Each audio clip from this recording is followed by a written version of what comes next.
Hello and welcome. Good Wednesday evening. It is, ladies and gentlemen, the boardroom. I am Etep Wokuian. Hail the Fandom Menace. I am joined this evening by my other esteemed colleagues and members of the boardroom, and shortly we will tell you what we are all about. But right now, let me introduce my brother from another mother directly to the right of my square, the Groovinator from Raiders of the Lost Flicks. What's up, ladies and jelly spoons? It's Groovinator from RaidersOfTheLostFlicks.com. Hope you're all feeling stunning and brave tonight. And next on the list, ladies and gentlemen, another man from down south there. He is the young buck of the group. Give it up for Cody from Goober Brothers Entertainment. What is up? Florida man here, reporting for duty. How are you gentlemen doing? Muy excelente. And last but certainly not least, he is the Don of 2 Cents Toys. Ladies and gentlemen, all hail Sal Vador. Hello and salutations. I am the director of merchandising, as you can see. And that's all I got. Well, welcome to the premiere episode of The Boardroom. I am Etep Wokuian. You can call me the chairman, but really I am the minister of information here of the group.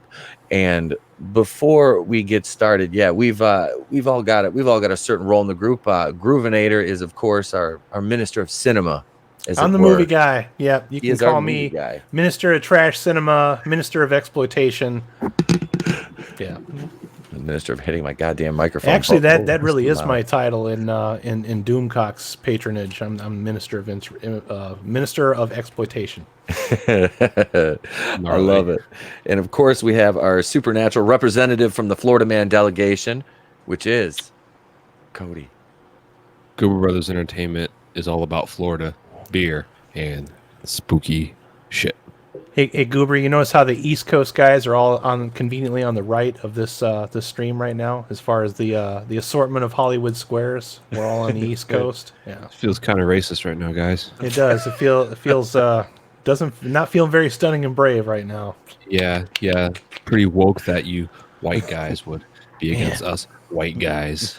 Where's our East Coast representation, yo? East Coast, there's a fucking mosquito over there. I forgot the cat was behind me. And of State course, bird. the director of marketing is my man right down below my square here, Mr. Sal Vador. Hello. Hail Salvador. So you had a Sal. I just want to speak on this for a minute earlier. The Hulk video. I just got done watching that. That Gray Hulk figure that thing is badass. That was super. I really dug that. Yeah, I was really excited when they announced it. It's my favorite body mold of the Marvel Legends Hulk series so far. And it took me 9 or 10 hours to get that thing uploaded between footage, editing, and then upload. How long is the video again? Only 13 minutes. That's the struggle for toys, because you got to turn on the camera, you got to... You know what, Sal? Something's up with YouTube today, because I had a 10 minute and 43 second video today that I uploaded, and it took all frickin' day to upload, because if I would have uploaded, I could have played it back and made sure that it worked all right, but I was in a hurry today. I had to hurry up and get out the door. I couldn't wait for the upload to finish, so I had to just do all my sharing and everything on the phone after I left, and then half of the sound of my video is like the music is drowning out my voice, because I forgot to turn a slider down, because I usually turn all the sliders down to 4, and I missed one block. Like the last block of music, I missed it, so it's like cut off. Yeah. So I have to re-upload it. But it was taking forever to upload, and it only got like 6 hits today, and that's like extremely unusual for me. So something's up with YouTube today. They're tinkering around with the code or something. Yeah, it's been throttling channels. Yeah. Like I told Etep a couple days ago on my PlayStation, which is where I view most of my YouTube, this channel will not load. It just sits there grayed out. And now today I did it to Young Ripa, it's still doing it to Etep's channel, did it to Rookie Critic, did it to Mike S. Miller, and it's also doing it to World Class. Like they're all grayed out, like it will not upload anything. They're Or waging Duke war Talk on the for one of Fandom Menace subscribers. for sure. And this is why this leads me to kind of the why we came together. Now this is we're it says right there, man, we are the Fandom Menace. That's a hashtag right there. Let me acknowledge the chat real quick before we get into this. We got Ray's Double Dong, Hail Chris, the Appalachian Americans in the chat. Thank you guys for joining us. MJ stopped by to say hello. This is our first kind of collaborative episode here, and what we're doing with this is we all have channels, and what we're going to do is the show is going to rotate. We're smaller channels in the Fandom Menace, but small groups of people can be really loud. So what we're doing is we're down here making noise in our section of the Fandom Menace, and this is what we're doing. I mean, we're given. I would do that right now, but I don't want to wake the kid up. I just got him asleep. It was my job to put him to bed tonight. And odds are, if we're on until about 10:30, 11 o'clock, I'll hear Cobra, la la la la la la. running right down the We don't hallway talk about behind that me. group. I thought you were Oh, about to say go Browns, and I was like, hell yeah. All right. No, but so yeah, we're gonna rotate. The show is gonna go to a different one of our channels weekly. We'll be rotating around every week. This is like we are the lower level of the Fandom Menace High Council, basically. Except for me. We're the lower Except level. for yeah, Sal's not. Sal kind of because of his schedule, he bowed out of having the channel over the show over on his channel. So it'll be between mine, Raiders, and Goober Brothers. So we'll be sure to post it up on all our groups and social media, and tag it in our videos and stuff like that, where you can see and try to get the StreamYard. Like I got the StreamYard link up for the YouTube link up for this yesterday, I think, just to be sure, because Sal's been telling me, people have been telling me notifications have been messed up. So this is what we got to make sure to do this, because YouTube is really putting the screws to the Fandom Menace right now. Unlike the High Council, we'll give you plenty of advance warning as to where we're going to be, but we'll let you know. Yeah, we'll keep you in the know, but you also have to subscribe to us so that we can keep you in the know. Yeah, you subscribe to find out where we're at, what we're doing. Subscribe, follow, Like, share, subscribe. Please. I will be right back. Continue without me. Okay. All right. So yeah, this was kind of an idea that I've been kicking around, and I'm like, you guys are all on my show. We've all done streams together on each other's channels. Groove and I have done reviews, watch parties. He's been on my morning show. We're gonna do his Friday night show this week. I was a douchebag and I completely fucked up and forgot that our family Thanksgiving. Well, now that you let that cat out of the bag, I kept it a secret. You had to go and tell everybody. Well, hey, I dropped the ball on that. I just told everybody I was going to. By the way, we're starting that next week. I mentioned it. I mentioned it I think I mentioned it in one of my videos too. I was like, I was supposed to be doing this, but I'm an idiot. So and then. Well, I'm a fucking idiot. That's all good. I didn't tell anybody that was starting this Friday, so you had that going for you. Well, I trust me. Do you know how many times I've looked like an idiot in my life? Look at me right now. I shaved my goatee off, and I realized I'm like, oh my god, this just is not right. Like what? It was down to here yesterday, and I know. It's all cropped up, and I'm like, I'm not used to it. It's been. It looked like you had a Shatner wig attached to your goatee. I actually like the shorter better. I don't know. Should I grow mine back, or should I keep the baby face going? What do you think? I mean, you look sexy either way, but I'm used to you having having the goatee. Yeah. You guys want me to grow back? Yeah. All right. You see, Appalachian American said, "I'm not gay, but Goober Brothers stash is making my Peter tingle." Oh, well, hey, whatever floats your boat. Not that there's anything wrong with that, for a Seinfeld reference there. The Jags just bitched me, so. So we've got a lot to get to tonight. I'm going to start out, of course, with some some DC news, and I don't really get to talk about DC as much, but with Joker, that's been a nice refresher, and the fact that it is actually on a $55 million budget up to like $950 million. The way movies should be made, honestly, it's proof that you don't have to spend an exorbitant amount of money to make something decent. I don't think that Once Upon a Time in Hollywood had that big of a budget either, and that one killed it at the box office. So yep. Tarantino, his movies generally don't have huge budgets. I think the biggest budget one he did was the Kill Bills. Yeah. Only because there was so much action in them. But I mean, you know, he still got his money back on. I don't think his movies. Yeah. I think the only one he had that didn't do well was Hateful Eight, and it's not that that's not a good movie. It's just it went right up against the Force Awakens. Like he launched it the same week, which probably should have pushed it back. But he made a good point. He's like, why should I have to compete with you know, frickin' Star Wars? You know, it just. He doesn't think that the rules of Hollywood apply to him, but the fact that he exists outside of it is why his movies are successful. Yeah. So, here's the thing: you see how much money DC makes with their other movies. Not a whole lot. You see how much they're going to be making off of these TV shows, especially Batwoman. Not a whole lot. And if you've seen EVS's videos lately, the comic book prices are rising. So it's. I mean, something's going on with DC. So for this movie to make as much money as it is. It shows how good of a movie it is. And it's not like Marvel who's buying tickets for people just because they want people to go to Captain Marvel. Yep.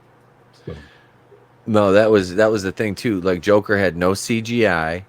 I mean, it was, you know, it was basically very little. I mean, basically all practical effects.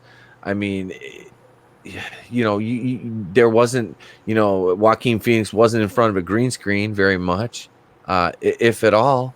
I mean, he might have been in a couple scenes, but for the most part, if there was any CG in this movie, I don't honestly remember where. No, that's what I'm saying. Which is what you would want from CG. It's like we're at the point now where it's like we can say, CG. Yep, and that's the thing, man. That's what I loved about that movie. It was so it was cinema. It was, and for the people that say that wasn't, that be damned. In DC, man, don't sleep on. The problem is now that goddamn J.J. Abrams is coming over to WB. That scares the bejesus out of me because DC was just starting to get that momentum back with you know, Wonder Woman and, you know, Aquaman and Shazam, you know, and now Joker. So it was like you got in Wonder Woman 1984, which I'm going to get to in a little bit because I found an article that had some not so savory reviews of pre-screening of Wonder Woman 1984, which oh no, I know, but we have to consider the source as well. Yeah, I'm excited about Wonder Woman. I know, I'm legit excited about Wonder Woman 1984. The first one was fucking amazing. Now that is Patty Jenkins directing again, correct? Yes. Okay, that's why, because she did a fantastic job with the last one. When I didn't, honestly, of all the movies, I was surprised by. Because I'm like, oh, they're gonna do a Wonder Woman. Oh boy, even the trailers didn't exactly like get me. But when I saw the final product and the way it was paced and the way things unfolded and the dialogue and the story and everything worked on that movie. Well, they made her. Okay, the third act was a little weak, but it's still the rest of the movie was so good that you kind of was able to forgive the last act for being. It wasn't bad. Weak. It wasn't. It wasn't terrible. It wasn't Justice League bad. Right. And I think that third act. I love that goddamn I think the way the third act was it was just kind of designed to fit into that whole Zack Snyder verse, you know, and you feel the Zack Snyder verse at the last part of the movie. Oh yeah.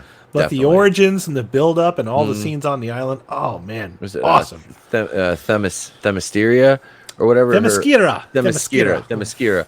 Her that they laid that out nice. I mean, like you said, the world building there was solid. That could have been like so cringy, but it just wasn't. It really wasn't. You know? And that's Marvel can take note of how to do a female fucking superhero the right way, without beating you over the head with it. Yeah. Exactly. Like that's literally a fucking race of women. Powerful ass fucking women, and not once in that movie. Powerful ass women. Yeah, exactly, man. Clap them anyway. But no, at no point in that movie was I like, man, this is some bullshit, some feminine. No, I wasn't. Even in the beginning when the fucking Krauts attacked them and shit, I was like, whatever, fuck them Krauts up, like. It was, I didn't care, like it was just a cool movie. It was good. Well, what I liked about that one is there was a lot of hints in that movie, but there wasn't ever a scene where she was like with somebody. It's like, I can do this better because I'm a woman. even in the fight scene, she had the movie men, they helped resisted each other. every opportunity Yep. to do that, and I appreciate that. And when my favorite scene in that movie is where they storm that trench. It's like she puts the costume on, and that could have been so bad, that scene. It but wasn't, it's just though. It was just paced perfectly. Yep. And she's like trying to convince everybody to go with it. She's like, all right, well, I'm gonna do this because I can. And then she just did it, and that's the way you should do these things, It's a very compact movie, and they're not trying to force anything for like other movies. It shows that the people that made the movie took the time to actually focus on that movie alone and not trying to please anybody by, other producers or other executives by forcing something to make a different one. She's fighting alongside of people, and she never feels the urgency to talk down to them. And here's the thing: it doesn't even really set up too much for a sequel. They could have just ended it there. Yeah, like there's potential for a sequel, but it's not like, hey, it's a sequel. It's just you could watch it on your own and then be satisfied with it. That's it. Captain Marvel, really satisfying in general. Still haven't seen it. Really? Is Captain Marvel on Netflix yet? No, The Last Jedi is though. Have you ever seen that great movie? It's awesome. Unfortunately, I've seen that movie twice, and that's 2 more times than I should have seen it. Here's my speculation. I think that they're not going to put Captain Marvel on there. I think they're going to wait till Disney Plus launches, then put her on there. Well, if that's the case, then I'm never going to see Captain Marvel. They are. Normies are going to eat it. I don't want to pay for it. I'm not going to waste. I'm not going to waste good rental money on it. I just don't. I don't think I should. I don't want to support that kind of entertainment. I just don't. I'm torn because I want to get Hulu Plus or the Hulu Premium or whatever, but it's cheaper if you just get Disney Plus.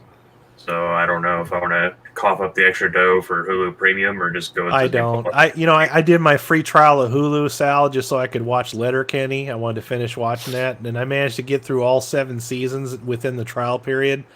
You want to talk about some power watching? I did. I managed to get through 7 seasons without having to pay a dime for it. But I always watch all of my apps on Xbox, and the Hulu app for Xbox sucks. I mean, it is buggy, crashes all the time, lags, stalls out, pauses for no reason. Hashtag Team PlayStation. Yeah, well, I mean, everything else works fine. It's just that particular app is garbo. So my PlayStation 2 still kicking after all these years. I was playing Madden 11 last night, boy. Represent. PS5 launches. You want to know a deep PS2 cut there, Pete?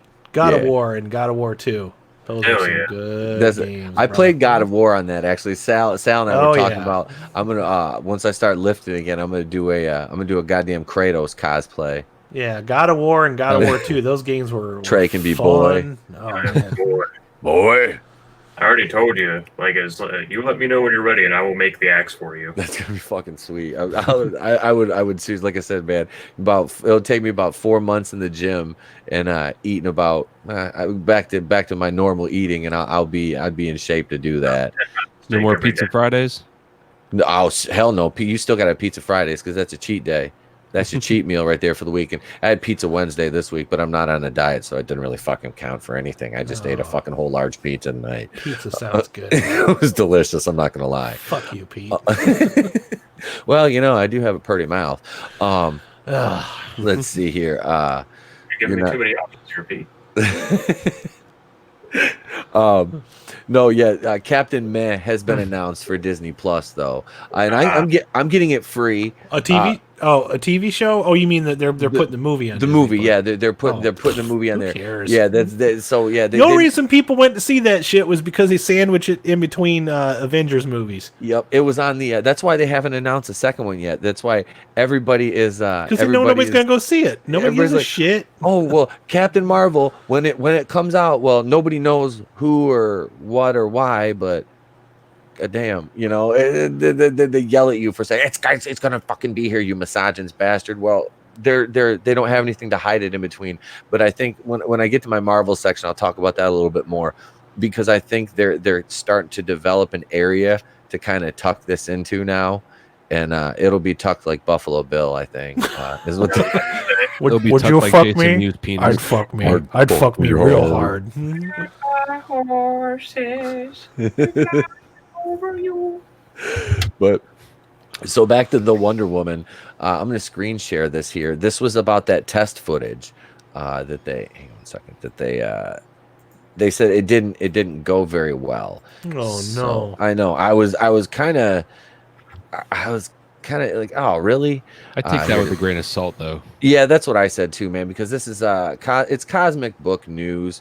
The people that are in these like little previews are just really. You know, that's the other thing I that. forgot. We've kind of forgotten about it, but prior to Wonder Woman coming out, there was a lot of bad news surrounding that movie too. Remember, they were talking about having bad test screenings for a lot of movies that we like. Yeah, and it turned out it surprised all of us, man. And I'm thinking maybe the test screenings was probably just the last act, probably irritated some people, you know. So because I thought that rest of that movie was perfectly entertaining. Besides the ending, I mean, yes, the ending was its weakest part. But other than that, I think I really enjoyed her as Wonder Woman, and I want to see her in more movies. I like her character, and I like the actress that embodies the character. Mm-hmm. I just didn't like seeing Professor Lupin as the fucking villain. Yeah, wasn't that weird? Those villains were there's like Boris and Natasha level, like cartoon level, you know, like Rocky and Bullwinkle villains, man. I don't want to move off this picture. I'm just gonna stay right here. Okay. I'm not complaining. Nobody's going to complain except for probably Lape, but Warner Brothers is reported to have held 2 test screenings for Wonder Woman 1984, one back in June that has said to have been well received, but spoilers for the one reportedly held in October offer what sounds like a complete disaster. I was going to sit on the details, but since I like the first movie so much, this is really bothering me.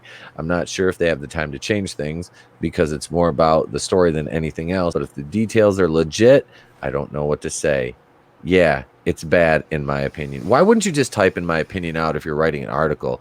Like we always talk about, are these fucking tweets that they string together, like, because these just look like individual tweets. It's getting to the point where the tweets and the articles are starting to blur, like the reality between the two. I can't really differentiate a lot of the time. I won't reveal. It does too, because they're pathetic. It's not even structured like in an article. These are not paragraphs. These are a sentence. This is a fucking tweet. Real quick, go up and see who wrote this. Matt McGloin, and I've covered a lot of Matt McGloin articles too. Like I said, I just can't call this an article really, but it looks like a copy and paste article. Oh yeah, I had to share that meme. I'm sorry, guys. Copy and pasted from Twitter.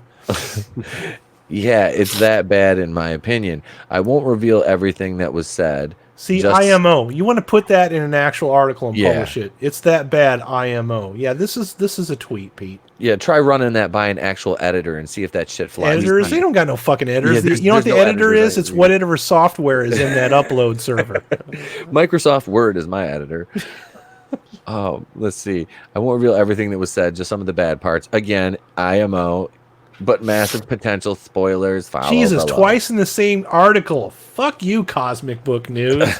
Get on my level. Wonder Woman test screenings. Spoilers. It's claimed that spoiler warning here for Wonder Woman 84. God. It's claimed some magic rock gives Pedro Pascal's Max Lord, he's in this too, his powers, which enables him to grant wishes to other people. However, those wishes cause monkey paw horrific side effects and in turn power Max Lord even further. Wonder Woman accidentally wishes for Steve Trevor back. However, per the monkey paw side effects, Steve Trevor is reincarnated in some other man's body with only Diana able to see him. This wish also causes Wonder Woman to lose some of her powers to the point where she is vulnerable to bullets and knives. Oh, so it's Superman too. Yeah, I was gonna say. Because Wonder Woman was totally Superman, so it makes sense that they're doing. It's no secret that Patty Jenkins is a big Superman fan and gets a lot of her ideas from those Richard Donner movies, and I'm perfectly fine with that. Okay, I love those movies. Yeah, those are the ones, the Superman movies I grew up with, dude. Like same ones. That's always been my Superman, and probably always will be until somebody can successfully do a better Superman. I didn't mind Cav. What's his name? Cavill? Henry Cavill? I liked Henry Cavill as Superman. I just hated the movies that he was in. Like, nobody has done that character any justice. I had no problem with the actor playing it. I didn't have any problem with Brandon Routh playing Superman either. It's the movies that Superman inhabits that are the problem. Am I the only one here that likes Man of Steel? Probably. I don't like Man of Steel. I didn't mind. See, I didn't mind a lot of the Snyder stuff, man. I really didn't. But I wouldn't want an entire cinematic universe based around it. But Man of Steel gave me a headache. Too much CGI in that movie. Let's go back to this string of tweets. This is also how Kristen Wiig becomes Cheetah, by wishing it, because she wants to be like Diana, and this is how she eventually gets her cheetah cat suit, super strength, etc. Kristen Wiig? I don't mind Kristen Wiig, I guess. I mean, out of all the It's been a hot minute since she's been in anything since Ghostbusters. Ghostbusters, yeah. That's the last thing she was in. That was the last cinematic abortion she took part in. That's a shame. I think she's fine too. I just that movie. She was trying with that movie too. She was. She really was. I don't really like her, to be honest. Especially like Quiet Place. I couldn't stand that movie. I still have to see that one. I watched it. I'm not a fan, and I love John Krasinski and Emily Blunt. Yeah, I like him. I just don't like her. So, Kristen Wiig wasn't in Quiet Place. Emily Blunt's pretty. That was cool. Emily Blunt. I'd like to see her. I thought that was Kristen Wiig. No, the two are mostly married. No, Emily Blunt's married to John Krasinski. Oh, what do I fucking They look identical. They kind of do. Except Emily Blunt got kind of buff for that one role she was in. I can't remember what it was, though. Edge of Tomorrow? Edge of Tomorrow, that's what it was. I love that movie. I didn't see it. I did not see it. Yeah, you'll have a good time with that one. Yeah, I want to check that out. Watch that movie and then tell me she wouldn't have made a good Captain Marvel. Just watch that and let me know. There's still rumors but damn it, I'm getting into MCU stuff now. Sorry. That's okay. That's all right. Let's see. Wonder Woman learns about what's going on after Max, which causes Cheetah to turn on Diana as she doesn't want to surrender her new life. Since Wonder Woman also apparently lost the ability to fly, her and Steve Trevor steal a jet and chase after Max and Barbara. The invisible jet? That would be fucking cool, finally see the invisible jet. That would be funny as shit, though, if they're just kind of like sitting there floating. I was going to say, I don't remember Wonder Woman flying unless she had an invisible jet. Yeah. What's the point of an invisible jet? I don't know. It was funny on the TV show. Yeah, that show was not meant to be taken seriously. No. Get this. She has some never before seen power that enables her to make the jet invisible. Not kidding. Boom. Oh my god. Fuck yeah. Is it like maybe it's like a cloaking thing to where she turns invisible too? Yeah, she's not sitting there. You just see her sitting there in the air. What are you doing? I'm flying. I'm in my jet. Let's see. Oh, she can also throw lightning bolts by swinging her magic lasso. All right. Max Lord's big plan is to hijack a satellite in Washington, D.C. and have everybody wish for something so he can become even uber more powerful. Oh, Jesus. This article is written really Uber. Not only that, but it seems like the person that's writing this really dislikes Wonder Woman strongly. Yeah, this is like coming off that. It's really rubbing me the wrong way. Yeah. I feel like someone's like, hey, write this article. He's on a mission here. Yeah. Sure, he loves Captain Marvel. Oh, yeah, dude. We should probably look up Matt McGloin on Twitter and see how many pro Captain Marvel tweets there are. Big battle ensues with Wonder Woman coming out on top. Are you checking out? All right. You just have to tell me how to spell his name. Let's see. Well, I thought Cosmic Book News was one of the websites that we liked. That's Bound. I usually go to Bounding in the Comics. Okay. It's Matt. Cosmic Book News is affiliated with Comic Book Network, right, or whatever it is. Comic Book News. I think so. It's his last name is Sal's MCGLOIN. That name sounds familiar. I've read either read an article by him. I've heard that. I've done a couple. That might be it. Let's see. Max Lord wishes he never wished in the first place, and poof, everything is back to normal. This means, of course, Steve Trevor is back to being dead and Barbara is back to being normal, but we're not done yet. As the flick apparently rips off Meet Joe Black. Oh, no. As the guy that Steve Trevor was possessing, he doesn't remember anything, but he strikes up a conversation with Diana, and she agrees to go on a date with him. Redditors note this version of Wonder Woman 1984 received mixed reactions, as some felt it came off really goofy, campy, and simple, with others offering it's too slow and plot heavy. All over the place, huh? Yeah. Again, it should be said that this may not be the final version of the movie, but all this is about a magic rock having everything wiped away, Wonder Woman having goofy powers, dating some guy at the end. It spells a huge disaster. Hopefully, I am wrong, or at least some things are fixed. I thought the first Wonder Woman movie was comparable with the first Richard Donner Superman movie, but Wonder Woman 1984 seems more in line with Superman 3. Wasn't that the one? Wasn't that the one? That was the one with Richard Pryor. Yeah, that's a Richard Pryor one. Yeah, that's the one that has Bizarro Superman in it. Oh yeah. On a related note, the trailer is due out. It's December 8th is the date that the trailer. He, according to his Twitter, I mean, all he ever does is just post comic book news articles, but he's got one. It's like Captain Marvel sales nosedive, and he says #no surprise. Okay. Huh. So, Oh wow. And he talks about HBO's Watchmen tanks even further, should be canceled. Huh. So I don't know. And where is it? I'm just past it there. Massive potential Wonder Woman 1984 spoilers. And then he says, wow, #Wonder Woman 1984 sounds effing awful. So disappointed, but I love the first flick. Okay. All right. All right. Well, then I'm wrong. Yeah. That's all right though, man. Hey, see, we admit when we're wrong. Fact checking shit. That's fine, man. Let's see. On a related note, yeah, this trailer they announced earlier. It's December 8th. This is going to come out, and here they're going to live stream it on Twitter, I think. And here are a bunch of pics below. The flick is due out June 5th, 2020, released by Patty Jenkins. You know, Patty Jenkins was supposed to direct Thor: The Dark World, but she left because of Wonder Woman, right? No, there was some dispute with her and somebody else. Oh. Feige, I think. Was it Feige? I can't remember.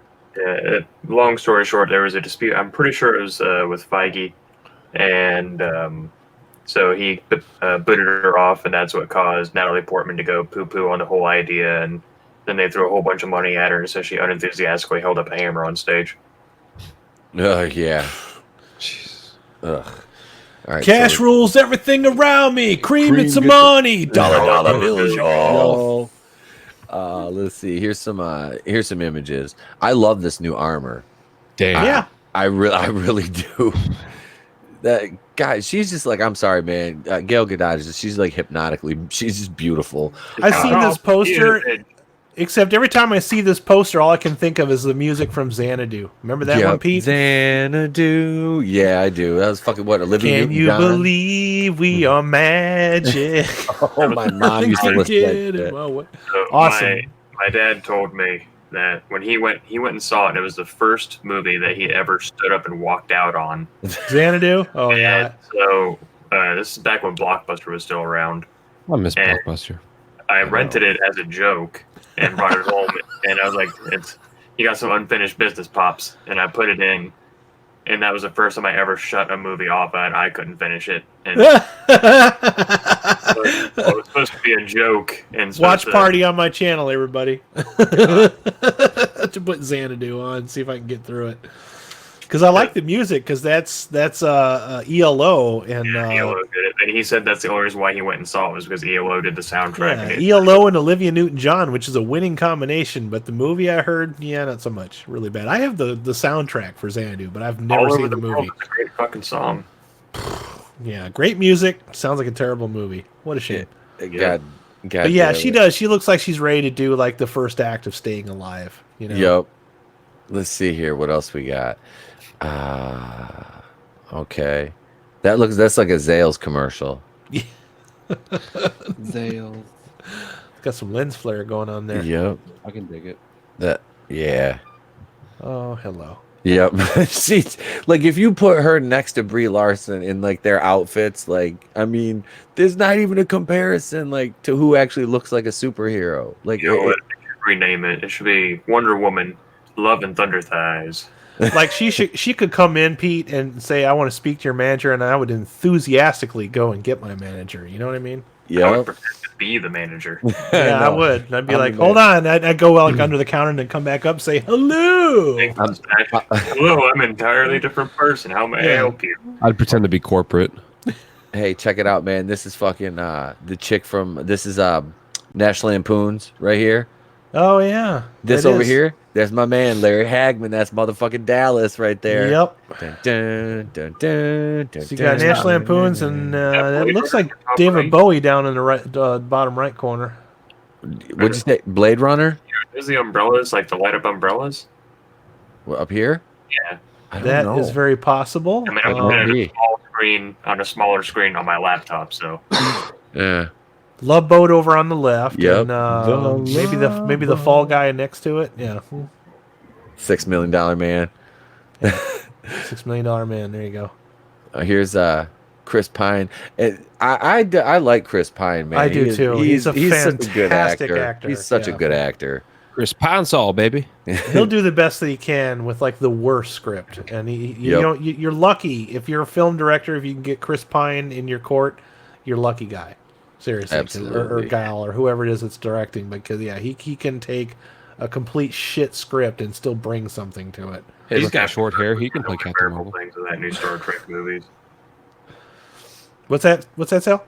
And his Captain Kirk was one of the only bearable parts of those Abrams Star Trek movies. Yes, he was. He carried those movies over from being completely. Him and Zoe Saldana's Uhura. How was Zachary Quinto as Spock? Awful. Really? Yeah. That's disappointing because I like him. The best performances were probably Carl Urban and Chris Pine. Yeah, Carl Urban's a badass. Carl Urban is totally Bones. Like So right from the get-go, he's completely Bones. Everybody else is just doing an impression. Yeah, so get this right. Carl Urban came to one of the cons around here last year, and when they always list like celebrities that are coming, they put Carl Urban, Star Trek, and I was like, Eomir did not lead the Riders of Rohan to Helm's Deep on the 7th day to be recognized as Star Trek. All right. What he said. Curious. I love Lord of the Rings. I was going to say, same here. I knew he was in Lord of the Rings. I can't remember the name of the character he played though for the life of me. Admittedly, I haven't seen any of those in a while, but I mean, he was more memorable in Ragnarok than goddamn Star Trek, I think. Dude, Chronicles of Riddick.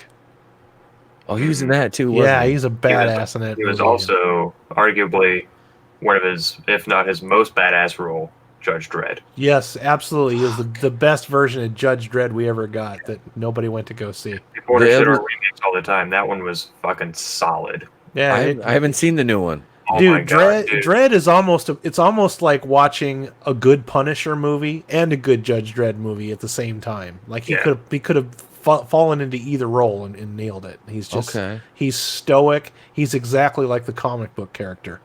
And also, it's very gritty and futuristic, and also Lena Headey's in it. She's awesome in it. Mm-hmm. And also, he's Billy the Butcher in The Boys.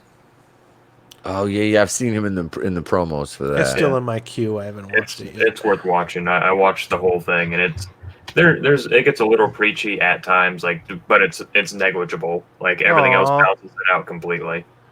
See, that's what I'm talking about there. She has that face, too, that just lights up her room. It's like, if you're going to have somebody be a superhero, this is the person that you get, not Brie Larson. Okay? Brie Larson will just hand them a fucking bag of popcorn and be like, hey, enjoy watching me. Enjoy watching Captain Marvel. I can't move my legs. Here's tickets to see Captain Marvel. That'll help. Right. And to look at her, you'd never think that she was a combat instructor. She just doesn't come off as that, but it's like she actually is a badass in real life. Yeah. Yep, she was in the IDF. So I don't know, man. I think the whole Wonder Woman 1984 deal, I don't know if I believe a lot of that, but even if I do, I want to see the movie in its context. Because it's got good faith for me coming off the first one. So I forgot really the movie's coming out next year. Is that what they June 5th? Yeah. Okay, so next summer there's a lot of time to fix things between now and then. I'm not putting too much stock into the article, and I'm not nothing that you read completely put me off from wanting to see it either. No. And the monkey's paw thing, that is an urban myth or urban legend, I believe. The whole thing is it's got 4 fingers and you have 4 wishes and 3 wishes and every time you get a wish, like the finger closes and you get what you ask for, but they find some evil way to twist it to where it's a wish you probably wish you hadn't have made. You know what I mean? There's always there's a consequence for every wish. Yeah, it's a book. I remember reading it. I don't remember how it ended, but like for example, like you could one of your wishes could be, you know, I don't know, if you and your dad race a lot, like on foot, you'd be like, I wish I could finally beat my dad at a foot race, and the next time you go to race, he dies of a heart attack or something, Right. and you can race. And the reason I know that is they just recently did a Creep Show episode that was based on the monkey's paw. Okay. And it was great. I was like, oh man, I love this story. And they're telling me a story I've already seen. Somehow it's still good, you know. So kudos. Look, Lapes in the chat. Lapes, he said she wasn't a combat instructor; she was a fitness instructor In the Israeli army. in the IDF. Yes. Were you in the Israeli army? I tell you what. If you ever want to have some alone time, just Google women in the women Israeli army, and you'll never leave the internet again. Dude, no, they're like Threaten me with a good time. They're beautiful. Trust me, I love my Israeli women. Yeah, it's shocking, like the number of gorgeous women that are in the Israeli military, man. I'll take it any day. That's how they get you. You're not expecting much, and you're like, and then all of a sudden they just run right over the top of you. It says she was a combat instructor.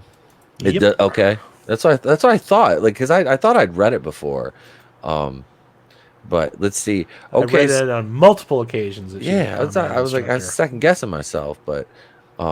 That's not something you just go out and say either. You need to have some cred to back that up. That's very disprovable if you're lying. That's called stolen valor. Yeah. But she's so fucking cool. Yeah, man, I dig her. She's sponsored by Reebok too. Like, oh, really? Shit. Brie Larson pushed a Jeep in neutral. I was laughing. I was like, Monica can do that. You know that, right? Like, I'm pretty sure I could push a Jeep in neutral. She did her whole. She's like, I did Brie Larson's entire fucking workout that she did for that Captain Marvel. She goes, I did that as a workout or as a warm up before I worked out. You know, she goes outside if I didn't have anybody's Jeep to push, but she goes, it was like. That's what I was laughing at, the pull-up video. I showed that on one of our streams of her doing those fucking like wannabe CrossFit pull-ups and shit, and it's just like I'm out of shape as shit right now, and I could do at least 10 fucking perfect hanging pull-ups with my fucking. Not exactly a Jane Fonda workout video, eh? No, man. I'm laughing, going, that's just those are bad. But yeah. So speaking of her, real quick before we go into the next, because Andy Serkis is in talks to play Alfred in the Batman. What do you guys think about that, man? I'm done. I fucking love Andy Serkis. Yeah, dude. I don't have any complaints with that. I'm hoping that this Batman will bring us something that we haven't seen before, a dynamic, because I it's hit or miss with the Batmans, isn't it? Yep, it really is. I'm just glad Jonah Hill isn't going to be the fucking Penguin. Thank God. When they said that, I was like, because I've liked Jonah Hill in a few movies, but not anything recently. And I haven't seen Wolf of Wall Street, so I know he's in that. Yeah, you'll have a really good time with that movie. Yeah, that's everybody says it's now. Just because I was gonna say it has Wall Street in the title, if you think you're gonna sit there and get bored by economics or something like that, you'll be shocked. It's mostly about dope and fucking and just hedonism. It's insane. It's insanely funny. I don't know if it's intentional or not, but I laughed through like about 75% of it. It's really good Martin Scorsese stuff. Right? Even if it did focus on economics, dude, I watched like the Enron documentary.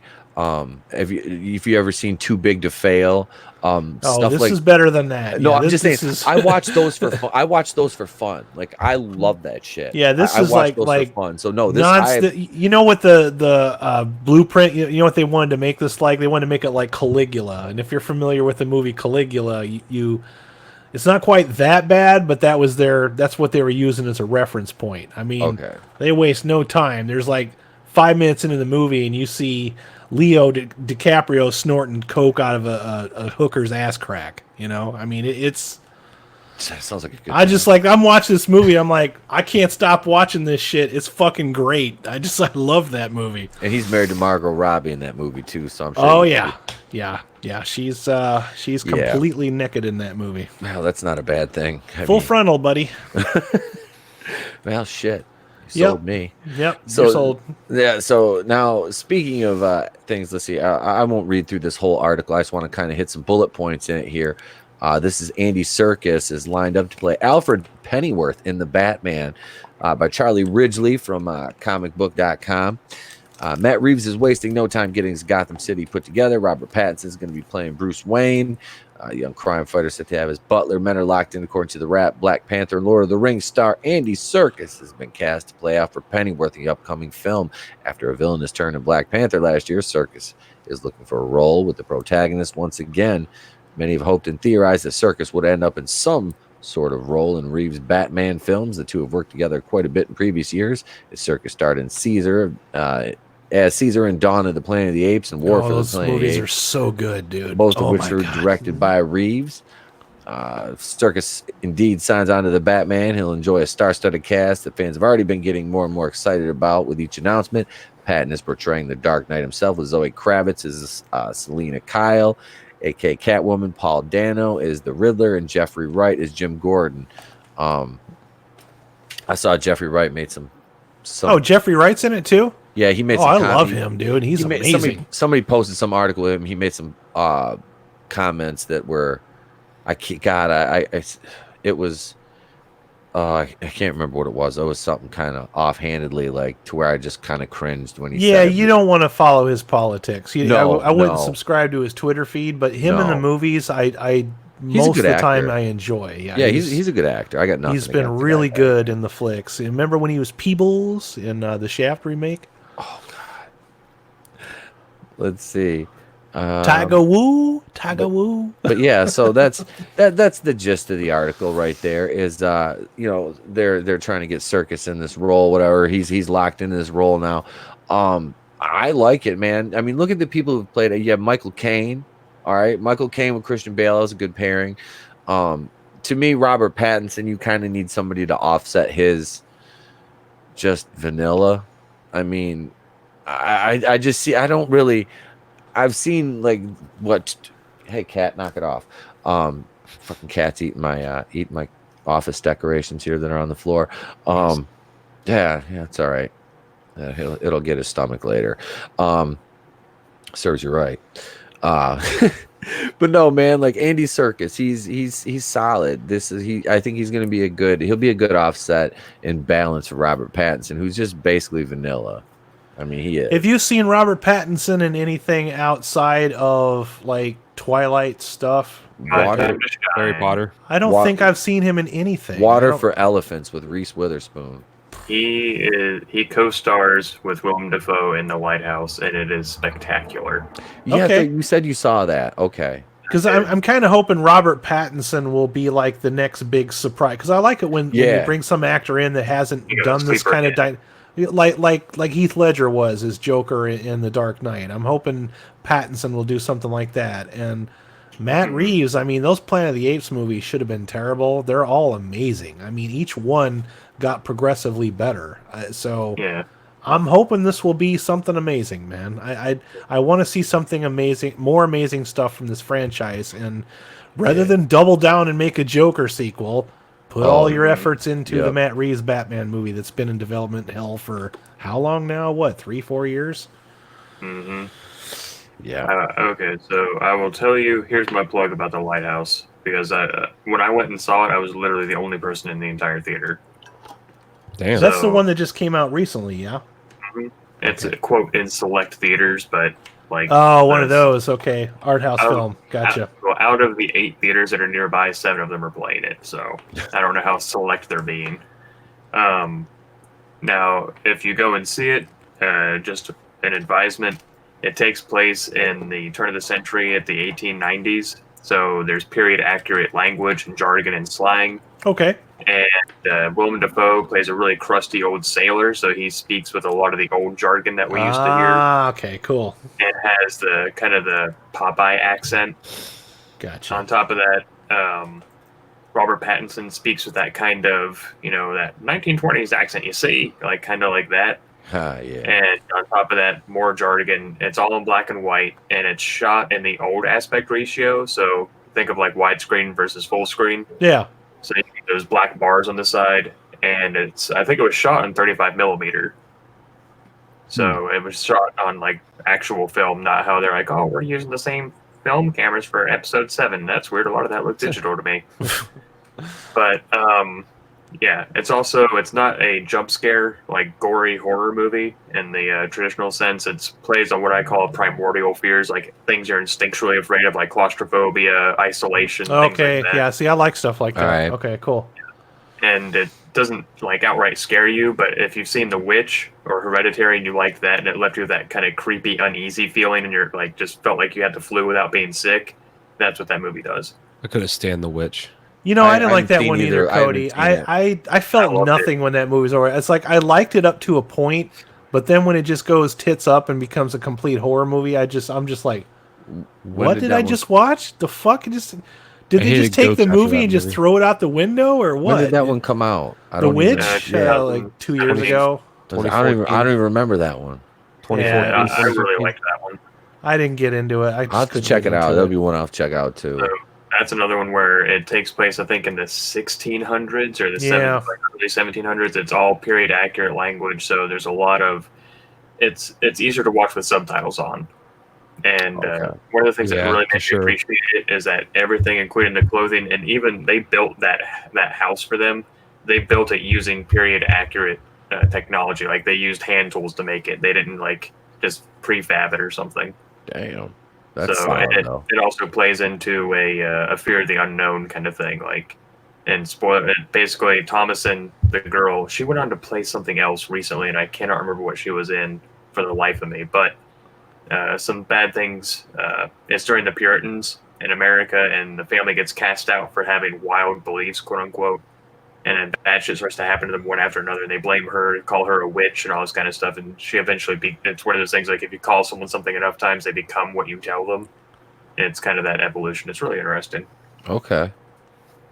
But Yeah, like I said, I liked it, Sal, up to a certain point, and then I feel like it got a little too supernatural for me, and Right. I felt taking kind some mysticism out of it.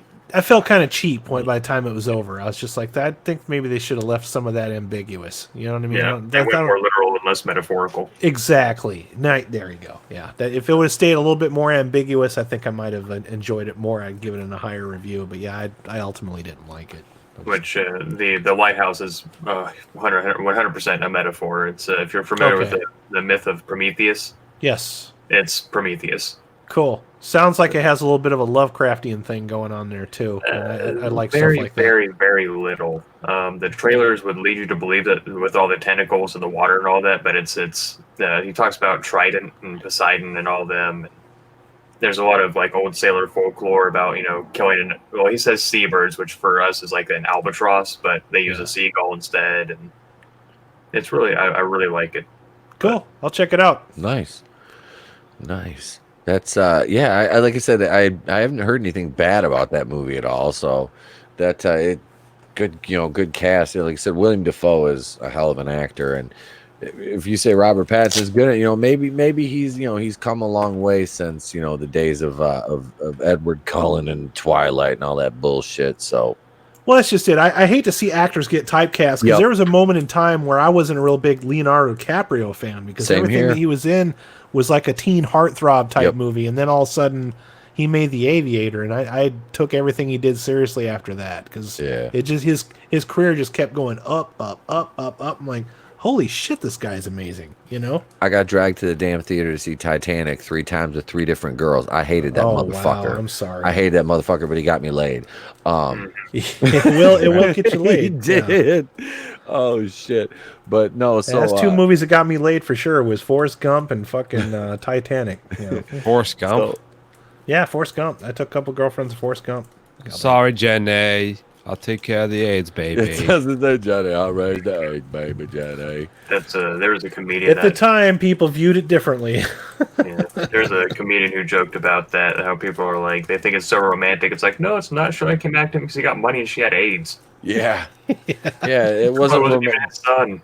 There was nothing romantic about that shit at all. She just fucking used him. Well, both those movies got problems with romance, man. I mean, fucking Titanic. You just met her, dude. Seriously, is she worth freezing your ass to death over? Come on, man. Prove it with me. boat goggles. Boat goggles. Boat goggles for sure, dude. You can only stay down in the engine room for so damn long for anything. Holy shit! Down in stowage, yeah. The only thing that we got, the only good thing that we got out of Titanic was watching a really killer special effects sequence for the time, and some pretty good memes. Yeah. Oh yeah. You Definitely. know. Spoiler alert: the boat sinks. Oh, I know. I was gonna say the ability to say, "Draw me like one of your French girls." Hey man, if y'all are familiar with stand-up comedy, especially this one old movie came out in 2001 called The Original Kings of Comedy with Mr. Bernie Mac, Steve Harvey, Cedric the Entertainer, and D.L. Hughley. Steve Harvey's talking about Titanic at that point, you know, and he says, y'all remember that long, dry-ass movie Titanic? It was like we didn't know what the fuck was going to happen. Let's bring on the water, drown these motherfuckers. Damn. He's like, he goes, and what black band you know going to be playing while the ship is sinking? He said, Kool and the Gang would have been unplugging shit. Like, I'm just going to fuck around and get shocked. But no, I love that, man, because Titanic was such a fucking, it was like, it made so much money, but it was like, you know, this movie's 3 hours and fucking like 20 minutes long, and this boat is gonna sink. It's like come to see the ship sink in the biggest special effects extravaganza by the guy that directed Terminator 2. Yes, and get stuck with this fucking love story that literally nobody cares about. Nobody. That was it. It's the most unrealistic love story in history. She left Billy Zane. It's fake. It's a fake love story at that. These people don't exist. This she left the shadow. Wasn't Billy Zane the shadow? She left the fucking shadow. Yeah. That's okay. He left his career on the boat when he got off. No shit, right? He did. The guy wasn't nothing else after that. No, he just like disappeared because. You guys remember the Phantom? Remember when he was in that? The fucking Phantom? I fell asleep watching that movie. True story. I remember being impressed because that was the first time I'd ever seen a double VHS. Yeah. Like when I think my mom got it for Christmas, and I was like, it takes 2 VHS tapes. They got to put on 2 tapes. And you know what I used to do, Sal, was just put the second tape on, ignore the whole first part. Yeah. I would just like I just want to go right and watch the ship sink, man. I don't give a fuck about the rest of the movie. When I got to be a teenager, I would find the part where Kate Winslet was being drawn, and I would just leave it there. Sure. And I'd watch it, rewind it, and then leave it until the next time. I just pop it in, watch it, rewind it. Yeah, that's accurate. Yeah. That's back where I was pulling in Emma Watson. I was being a self partner.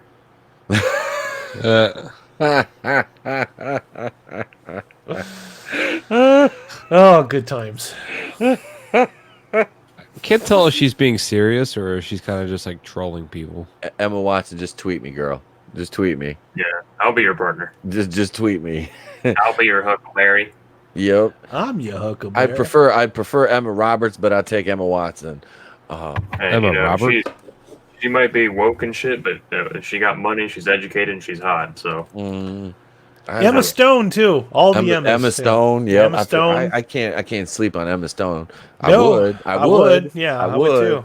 But yeah. What are you talking about? Brie Larson in that Britney Spears costume was the best, man. I gotta no. I find it really sad that Brie Larson as an adult couldn't fill out a costume that Britney Spears could as a teenager. Yup, that was so fucking horrible because Britney was like 17, 16 when she did that. And then Brie's 30 and she still can't do it. Still can't do it. She can buy herself a body and she just... Bitch, just do squats. Or do some lunges. I'm sorry, lunges are what's going to make that fucking... her costume failed, man, because I did not pick up that was supposed to be Britney Spears at first. I'm like, okay, so you're dressed like a schoolgirl. I did. Was doing a lot of party at the time. You and like 55 other anime cartoons that I've seen do the same shit. I was going to say, yeah, what anime character? Which anime character? Because that's just what I was thinking. I'm like, this has got to be like some Sailor Moon bullshit or something like that, you know. I tried watching it. I can't do it. Fucking anime, dude. I just can't. I like Attack on Titan for like 1 season. The second season lost me. But I'm not talking anime right now. I got to get. I want to get this MCU shit done. Yes. Real quick. These are just quick points, no articles. I am going to screen share this because it's an image, and I want you guys to check it out because I've talked about this before. And this is the She-Hulk show and the casting. And it's basically right now it's just fantasy casting because this one artist on Twitter. Oh God, that picture, man. That's you need to take that shit down about 20%. Damn it. That's Emmy Rossum from Shameless. Ooh, that's horrible. And you know what? My God, that's fucking frightening, man. That's the stuff of nightmares.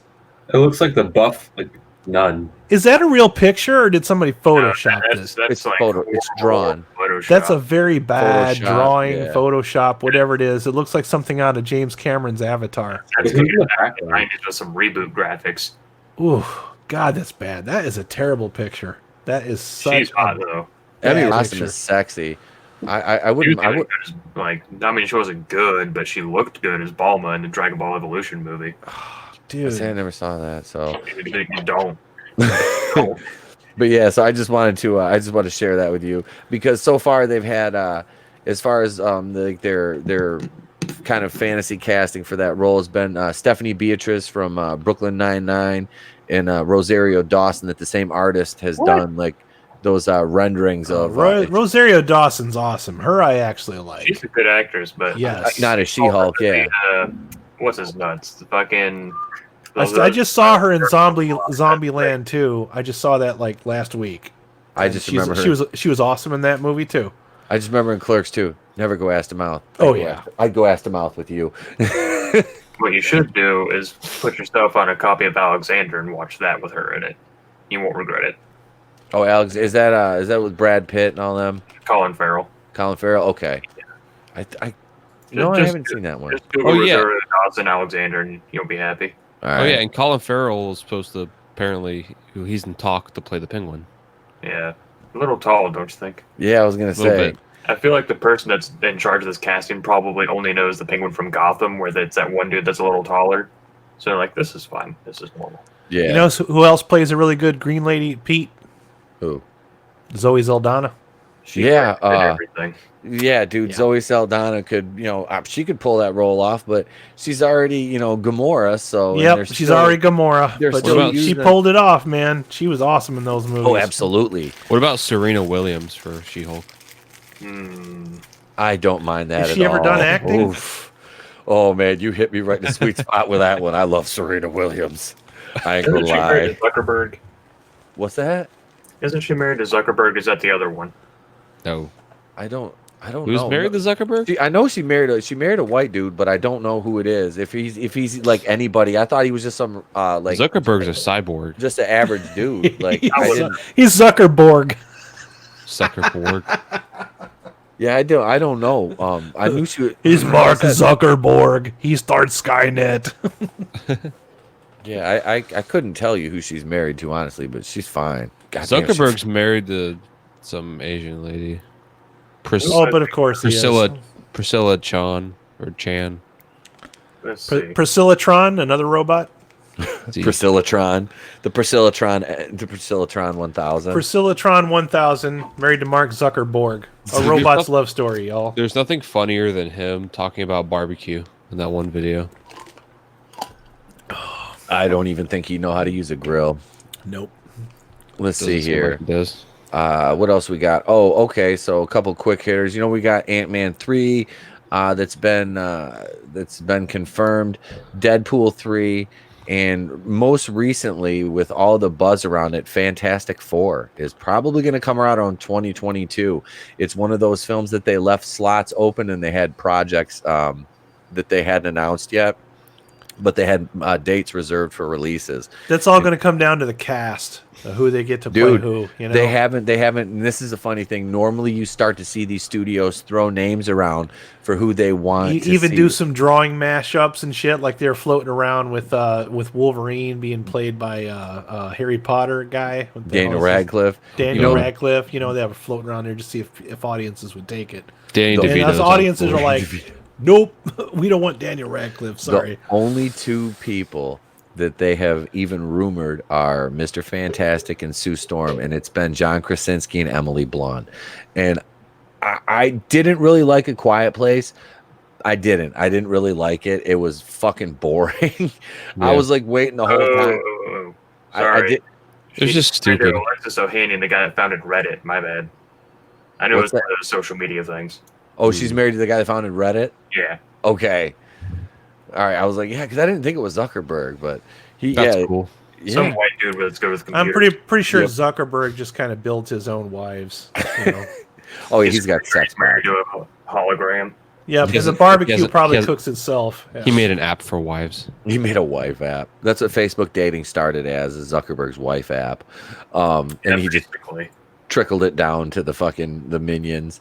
But no, man, I think that they really, but see, the problem with Krasinski being Mr. Fantastic is scheduling conflicts with other projects. Like, he's Jack Ryan right now, and I think that was at Amazon Prime. That show is fucking awesome. If you guys ever get a chance to see I've never the Jack seen it. Ryan TV show, it's like watching one really long, very well made Hollywood movie. It's fucking dope.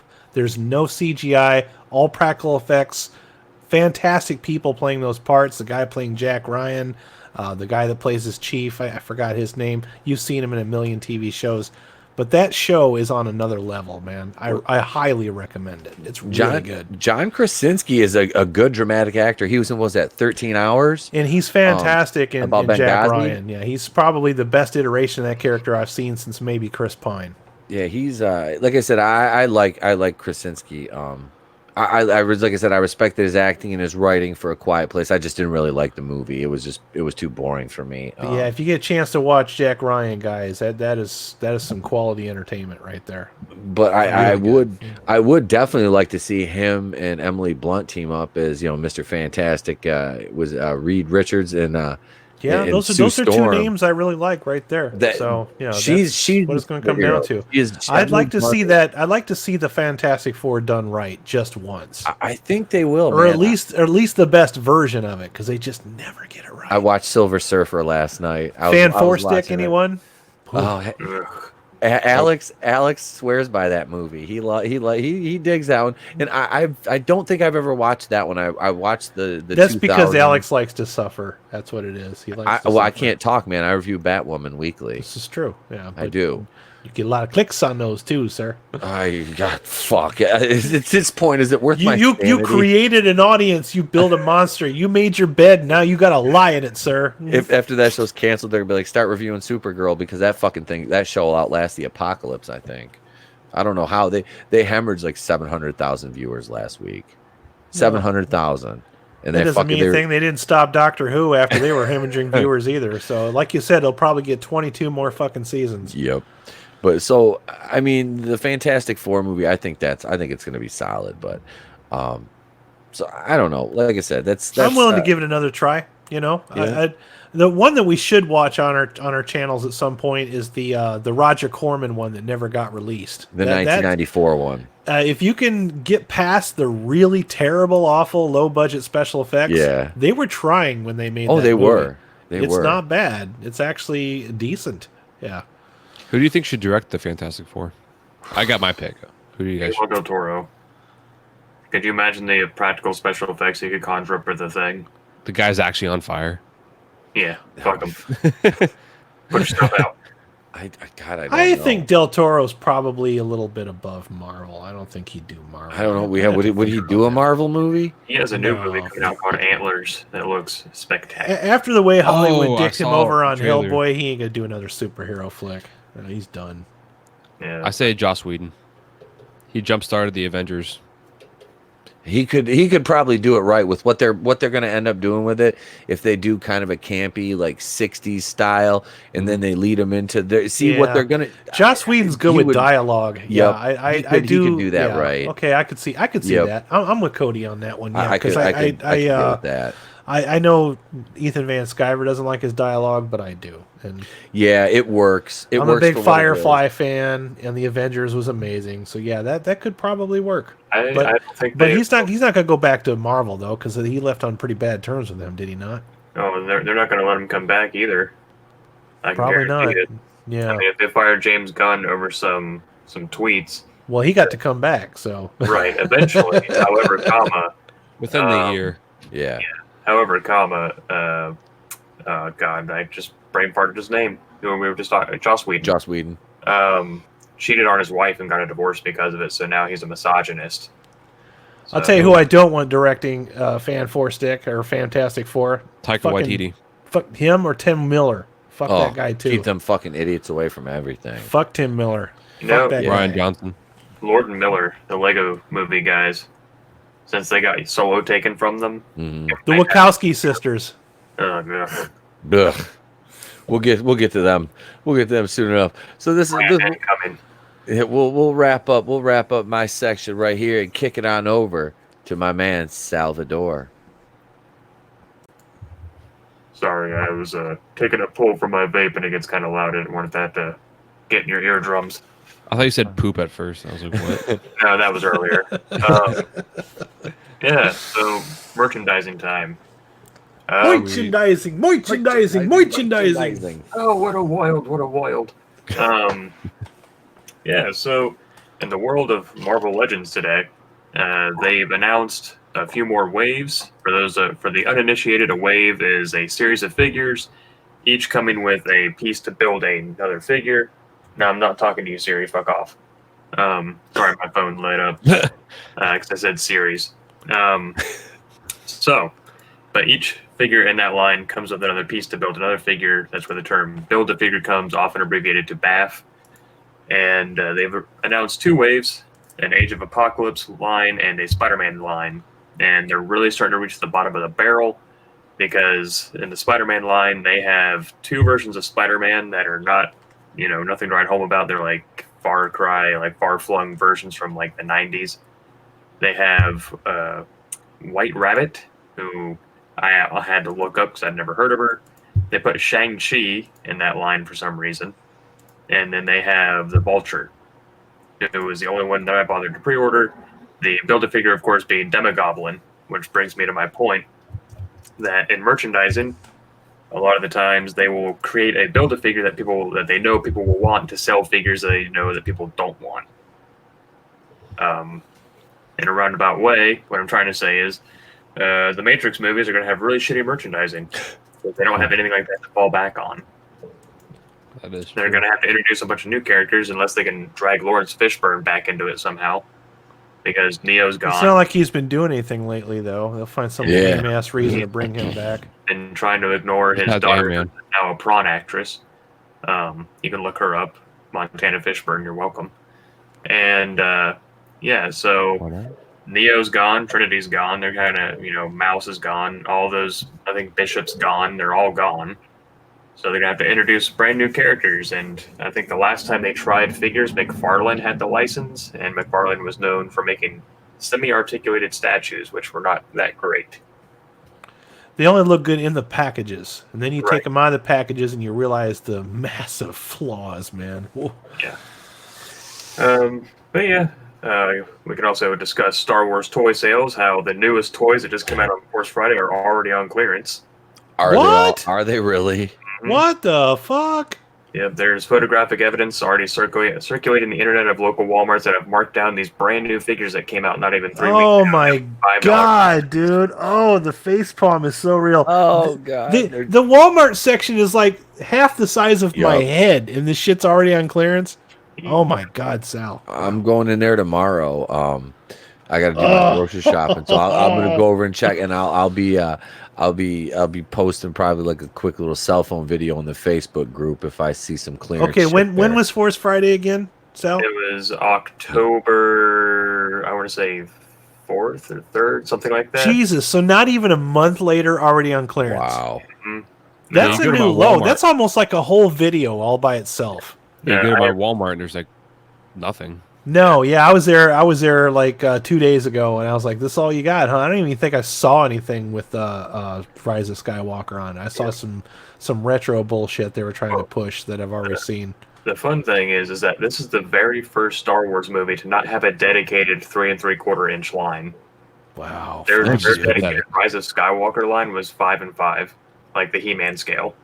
The 3-inch ones is what people mainly cared about. Yeah. In fact, the Star Wars is the movie that started the whole 3 3/4 inch line. Well, they popularized it. You're right, yeah. But so they don't have there are some 3 3/4 versions of those figures, but they're on what's called the Vintage Collection line, which is like the vintage looking card backs that Kenner would have made. But those are not a dedicated line for that movie. They're usually like 2 or 3 characters from this movie, 2 or 3 characters from this movie, and then a one-off from like a video game or something. Jesus. The caveat to that, I I feel like maybe retailers are learning their lesson because everything else peg warmed for so fucking long that they're just trying to clearance it all out and get rid of it. And as a toy collector, I have some good news, or well, it's conjecture and speculation on my part. But this is the last year that we have a Star Wars movie coming out for the foreseeable future, which means we're going to be seeing a lot more original trilogy and a lot more prequel trilogy characters because Hasbro knows what sells. They only make prequel characters because they're contractually obligated to make them. And they bring that stuff back and they put the articulation back in there, and yes, I will buy that merchandise for sure. For example, yeah, the playoff of that, they have like Obi-Wan, Anakin, Kit Fisto, and Plo Koon, and Count Dooku 6-inch figures coming out. That was going to be my next point. Like, oh, sorry. No, you're good, man. Kit Fisto is my favorite Jedi. I got a Kit Fisto bust right over here by my comic books. Bust? My man. Yep.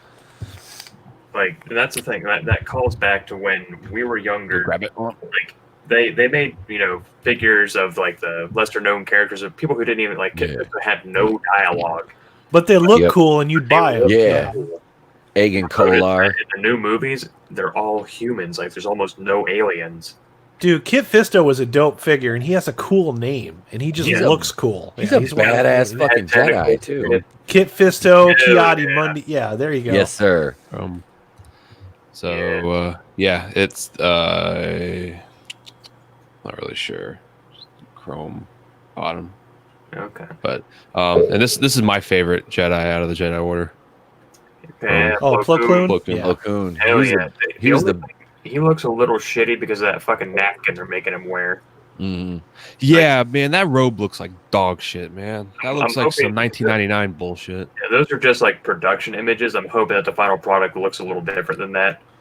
But yeah, so it's interesting that they are trying to save their Star Wars merchandise because they know what people want, and it's not the fucking Admiral Muff or anything like that. It's fucking Vice Admiral General Studies. Yeah, it's the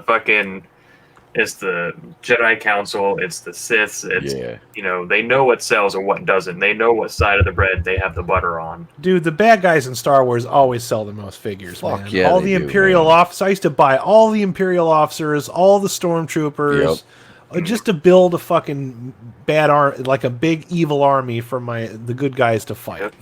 I got my Luke Skywalker figures too, but I'd always buy multiples of them Stormtroopers. You have to. That brings me to why I'm the director of merchandising, Hasbro. This is at you.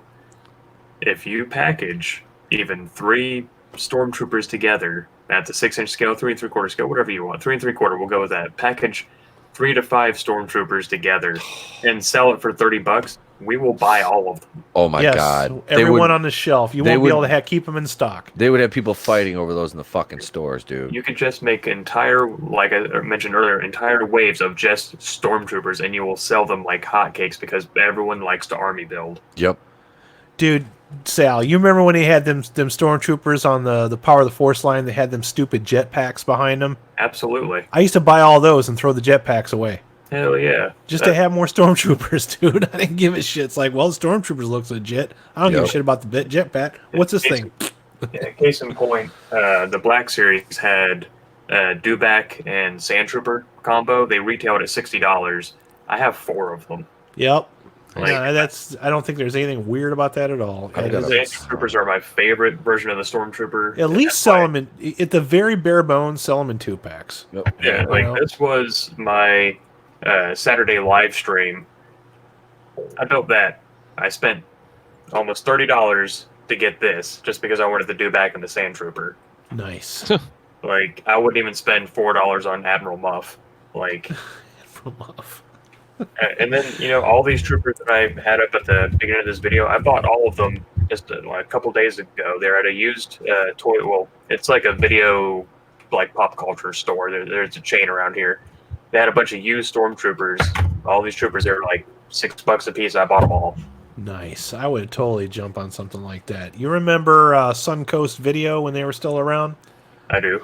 They had an exclusive kit that had all of the people. When you first see Grand Admiral Tarkin in A New Hope, and he's sitting at the big table there, and they've got all the Imperial generals and admirals. They sold a pack with all of them in there. I bought that on clearance. I own that. I have that pack. That is gorgeous, dude. That all those. So I have tons of Imperial officers just because of that pack alone. There was like 6-7 figures in there. Like it just Oh, there he is. I got that too, Pete. I got one of those. Yeah, I have that right next to me. Actually, I got up and got him off my desk. $20. Got a bag of clone troopers. Holy shit! Oh, like, fuck. Hasbro, Nice. like, come on. I'm getting really excited right now. I know. You know what people want. Just give it to us. Yeah. Like, and that's, I don't know. If I'm director of merchandising, I get that. And I feel like I could really do them a lot of good. Like, for example, so just to talk about Marvel Legends for a second, because that's kind of my milieu. That's what most of my channel centered around. Like, I'll just use Rogue, for example. She's she dummy thick.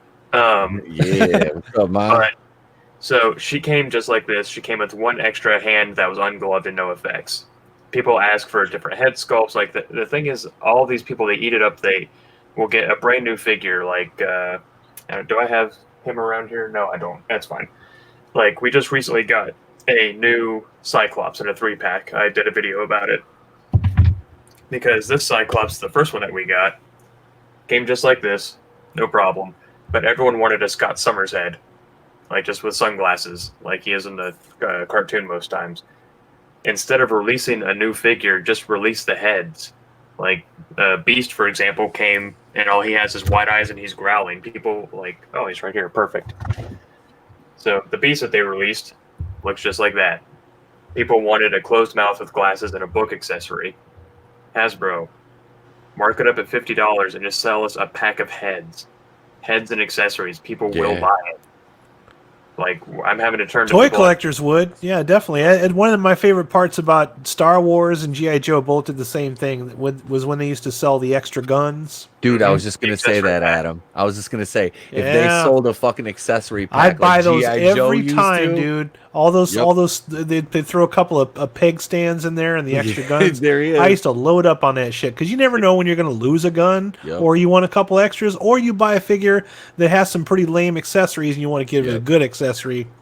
There you go. This is a pile of blasters, just nondescript blasters for the Black Series. All these figures had their weapons. This was an extra pile for $3. Nice. Like, you can never have too many accessories. And the thing is, like, you can make your own money doing this kind of stuff. Like, all the time I'm having it, and Pete has seen it, I make my own toys a lot because there's a gap in the market and people aren't making the stuff that we actually need. Yep. Now, I understand that there's obligations, there's contracts, there's, licensing that they have to take care of. They have to make this or have to make that because it's in their contract. But it makes no sense to me why it's like, okay, do that out of your obligation, but make the stuff that people want anyway. Like, you talk about maybe 50 cents worth of plastic that you could at least sell for $10. Yep. This is 50 cents of plastic. Yeah. Like in this Stormtrooper, because they actually, other than, he's too far away. They recently re-released the Stormtrooper. He has like blast effect, like he's got like char all over him, and there's 2 big explosions that he comes with. It was like $30. Nice. But it's a Stormtrooper you get with some battle damage on it, and they've updated the articulation, all that kind of shit. Yeah, see, Ethan Van Sciver doesn't seem to agree, but I like the articulation on the figures because I want to do battle poses. I want to recreate scenes from movies. Yeah. I want to make displays. Like, yes, the whole point of having these things is to display them. We're not like walking around like on Spaceballs. You know what I mean? So we want to build dioramas, man. Yes. It's like I think it was in the Place to Be Reviews group chat that we're all in. Like, you saw my Cobra throne room that I made. Mm-hmm. Yeah, like that. You can just make something like that. Like, that's another huge wasted opportunity right there. Is you could make all these 3D play sets that people could buy. I remember the Star Wars fan club had an exclusive where you could buy Jabba's throne room, and it's all made out of paper. But once you put it all together, it's all 3D and legit. It's perfect for building a diorama. I don't know why they wouldn't just sell something like that on a carded box and hang it on a peg somewhere. I would love something like that. Just something that looks like a legit scene from a movie. Instead, I got to get creative. I got to print shit off of my fucking laser printer and build it myself. Because they don't sell stuff like that. I don't know why. It's a lost opportunity. It's just money on the table, man. You mean like this groove? Yes. Yeah. Like that. That's the newer, or no, that's It's the Walmart exclusive.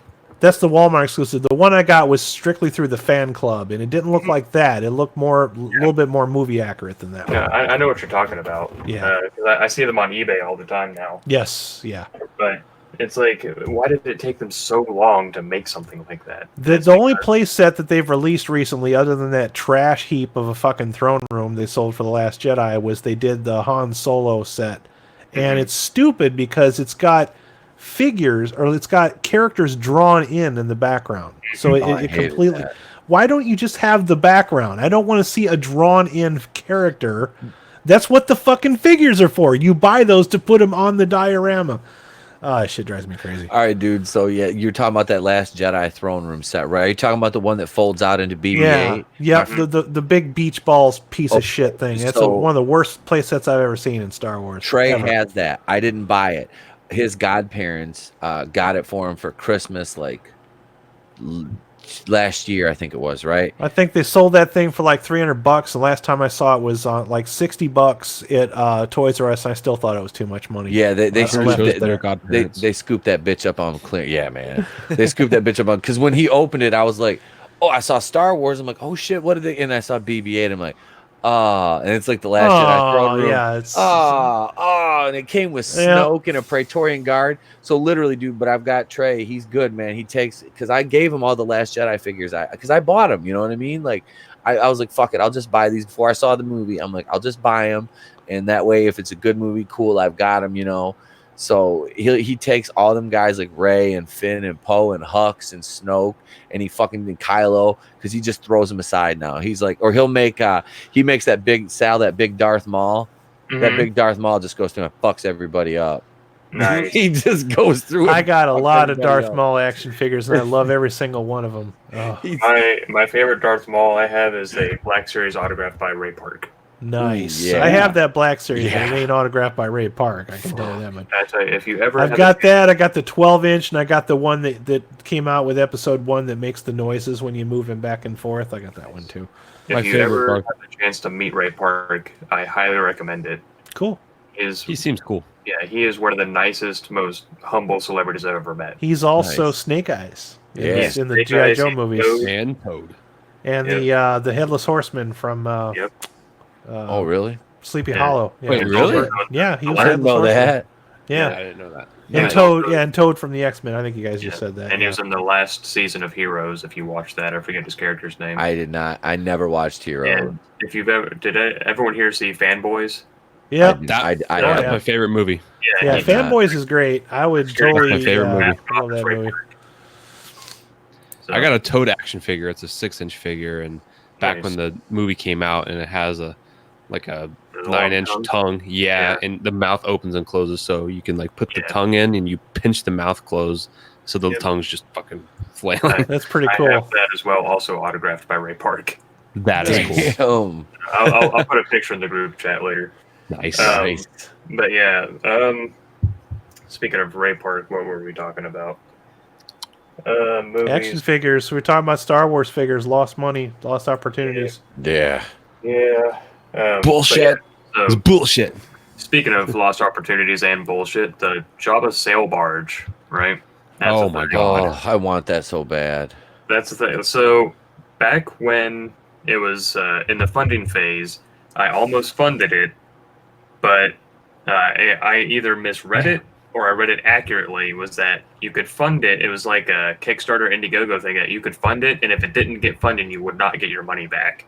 Ooh. And I was like, that's a $500 gamble. I'm not that's a big investment. Yeah, that's not cool. That's a big investment, man. I could see if you got if it didn't get made, you could get your money back. Yeah, right. No, I'm with you on that one. Ugh, I may have misread it because I've been told that that's not true. Every time I brought it up, I was like, I'm pretty sure I remember clearly reading that was the case. But wouldn't surprise me though if they did that. Yeah. Yeah.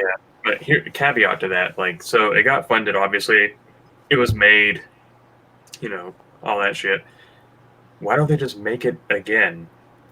Now, secondhand market, they're going for $1,500. Yep. Hasbro, do you like other people making that money off of you? Why don't you just make more of them and do a cash grab it up yourself? Yep. They sell 600 or something because this is what you have to pay a $100 premium for not getting it the first time or something, and people. Another one I wish they'd bring back, Sal, is that Tidarium shuttle. I always wanted that. Oh, for the God, longest those time, were I wanted that fucking Tidarium gorgeous. shuttle, and I never got one. And then they brought it back for a real short time, and then it was fucking gone again by the time I could raise enough money to buy it. So upset, but I love that shuttle. If you want to find expensive toys other than that Millennium Falcon that you have, Groove, that I desperately want. Oh yeah, you know what? I don't blame you. That is a nice toy, dude. The only thing I hate about it is now I have. I don't know if I told you guys now, but I found all the pieces when I was cleaning out my dad's garage. We found another tote that had all those pieces in there, so I got the dish back, all the landing legs.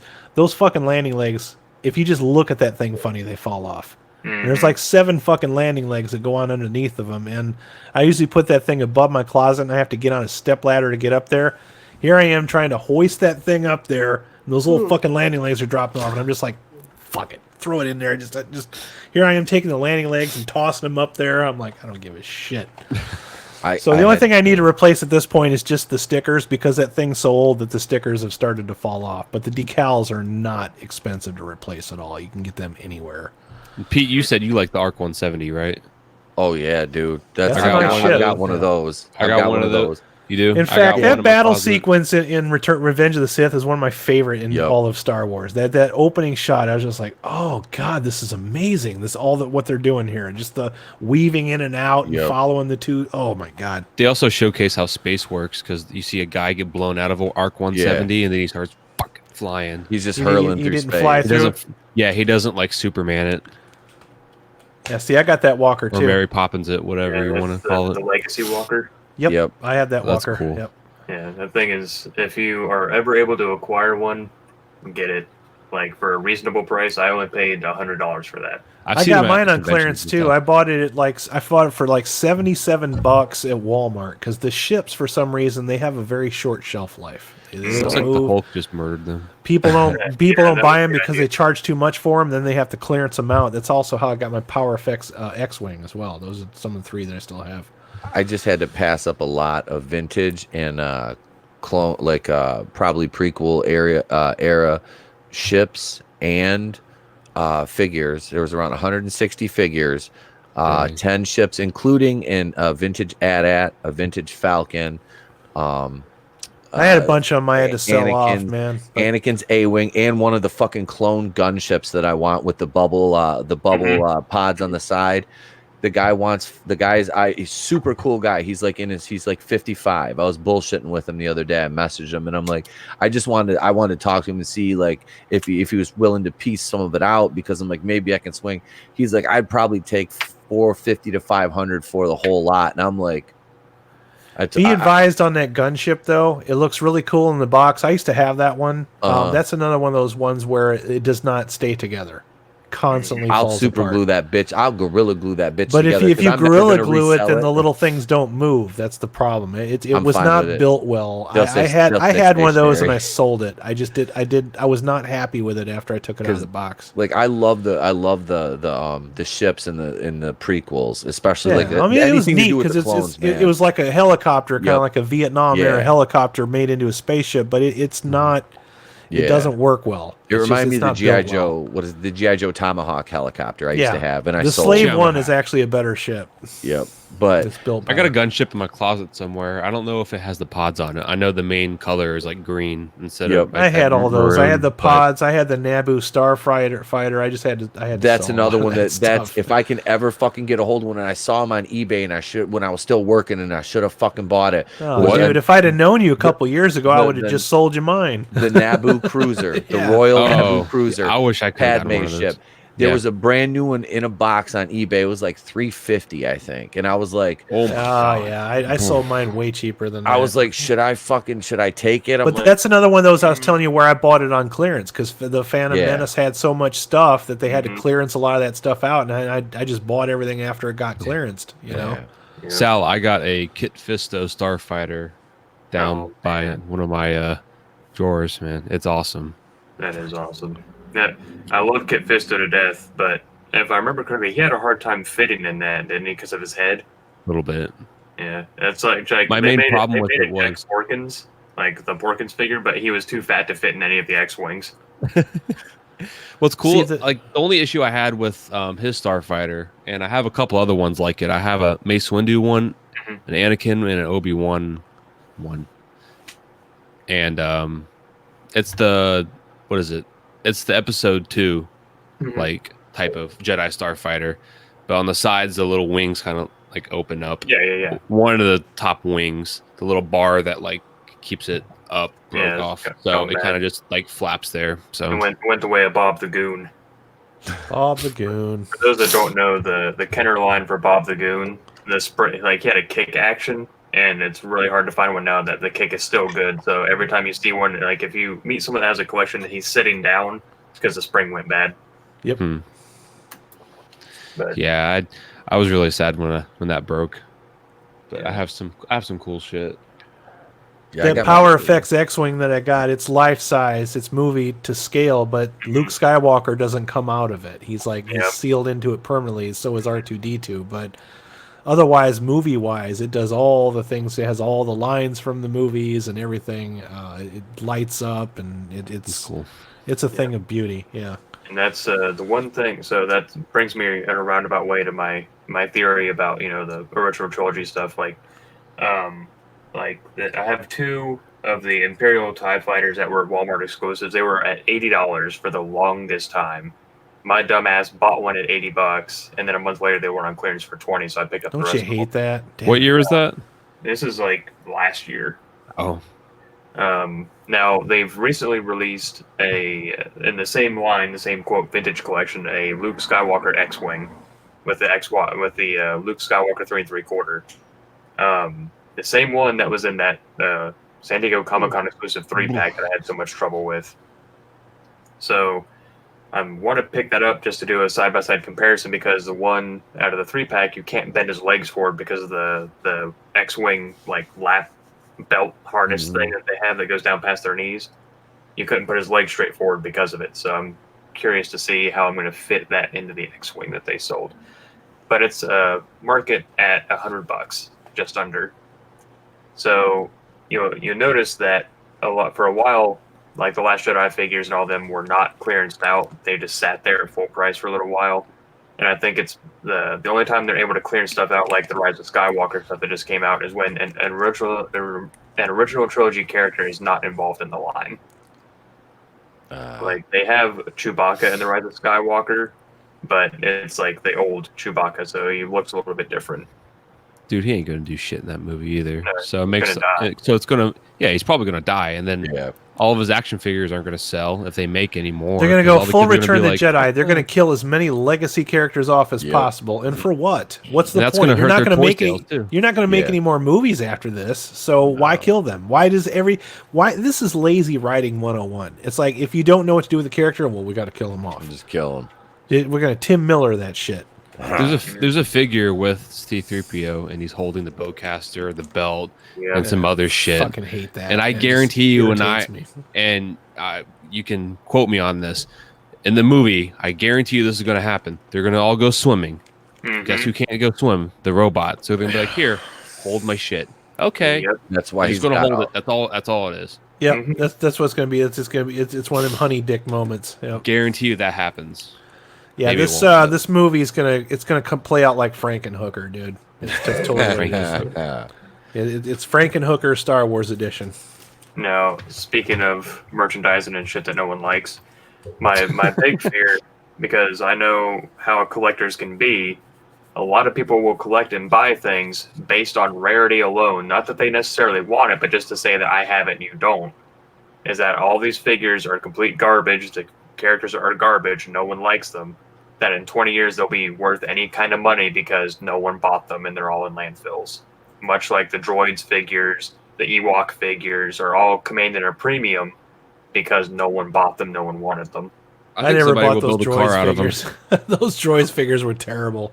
I hated those. People go nuts over those things. Really? Oh, God. Droids was so bad, dude. It was so bad. Dude, my boy Alton paid like a couple $100 for unopened, like the 3PO and shit. Like he got it for his birthday. It was like a yellow C-3PO, or blue R2-D2. They were awful. They were just all they were was just repaints of old figures repackaged. There's no point to buy them. One of the, quote, holy grails of the community is a character called Blitz from the Droids cartoon. Oh, God, that? There's only 17 verified figures in existence of him, so he commands a price of like 17 or... Next thing you're going to tell me is that Dash Rendar is worth money. Probably not. Yeah, I was going to say. Nobody bought bought that the Dash one that I Rendar. shared? I think so, yeah. Okay. The big fat blue guy? Yeah, that shit was going for like 58 grand. Yeah, that's normal because he was a carded, graded figure, and there's only like a handful of those that are legitimately known to exist. Like there's of course like fake ones that have been made, but damn. But they were once peg warmers. Mm-hmm. Well, they were only peg warmers in Brazil, and that's why they're so rare. It was surprisingly the Phantom Menace stuff, even though some of those were peg warmers, have not come back in because I was shocked when I was getting rid of a lot of my Phantom Menace stuff. There just was no market for it. Like I've got my Rick Ollie and my Supreme Chancellor Valorum. Nice. I still got all the figures, but I got rid of most of the ships, man, because I didn't have the space. I had to. I had to choose. I'd make space. Right? It's like the only reason I want to go back to work is so I can start buying fucking Star Wars toys again. Like 40-year-old virgin, you got to keep it. It's going to be worth something. I've still got mine. Mainly because I just packed away. I just want to buy more though. Yeah. I always want to buy more. Like if I seriously like, I was ready to just buy that lot the other day from that guy and just like and just listen to my wife like divorce me or something. But I'd be like, I got that lot of figures. I mean, it's going to my mom's house. There's room there to set it up and play. It's fine. Somebody said in the chat, Atomic Fire 7676. Sorry it took so long to get to that, but he said Lego could have made bank if they did military sets. If you watch a show on Netflix called The Toys That Made Us, Lego made it perfectly clear that they will not absolutely ever do military. They don't want to be associated with anything that has to do with war or violence. The only exception they ever made after much hesitation was Star Wars. Do you want to see at the time they were losing money? So dude, every military Legos will not be made, but there are plenty of knockoff Legos that make military Legos that you can buy. Lego constructs. Yeah, I've got Lego guns, like little assault weapons. Yep. Like my kitchen table right now is an entire like Lego prison I made, like complete with cells and like they have handcuffs and shit on the guys. Right. And I have like an entire like army of armed Lego. Like I will take pictures. Like they have tiny little like Uzis and like little like assault rifles and shit like that. They're you can find Legos that are definitely military level Legos, but they're not actually put out by Lego. Lego will not do military. They will. Isn't that Mega Blocks that does like other stuff? That's why I always recommend Mega Constructs because or that's who it is. They do Halo, right?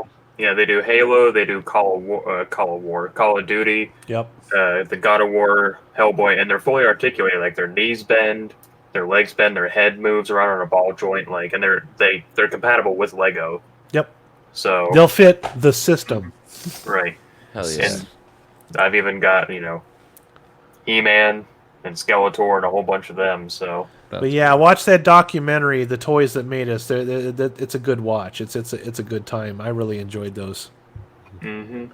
The new season comes out in 10 days. They're covering Power Ranger, Ninja Turtle, and something else. Ninja Turtles. Oh God.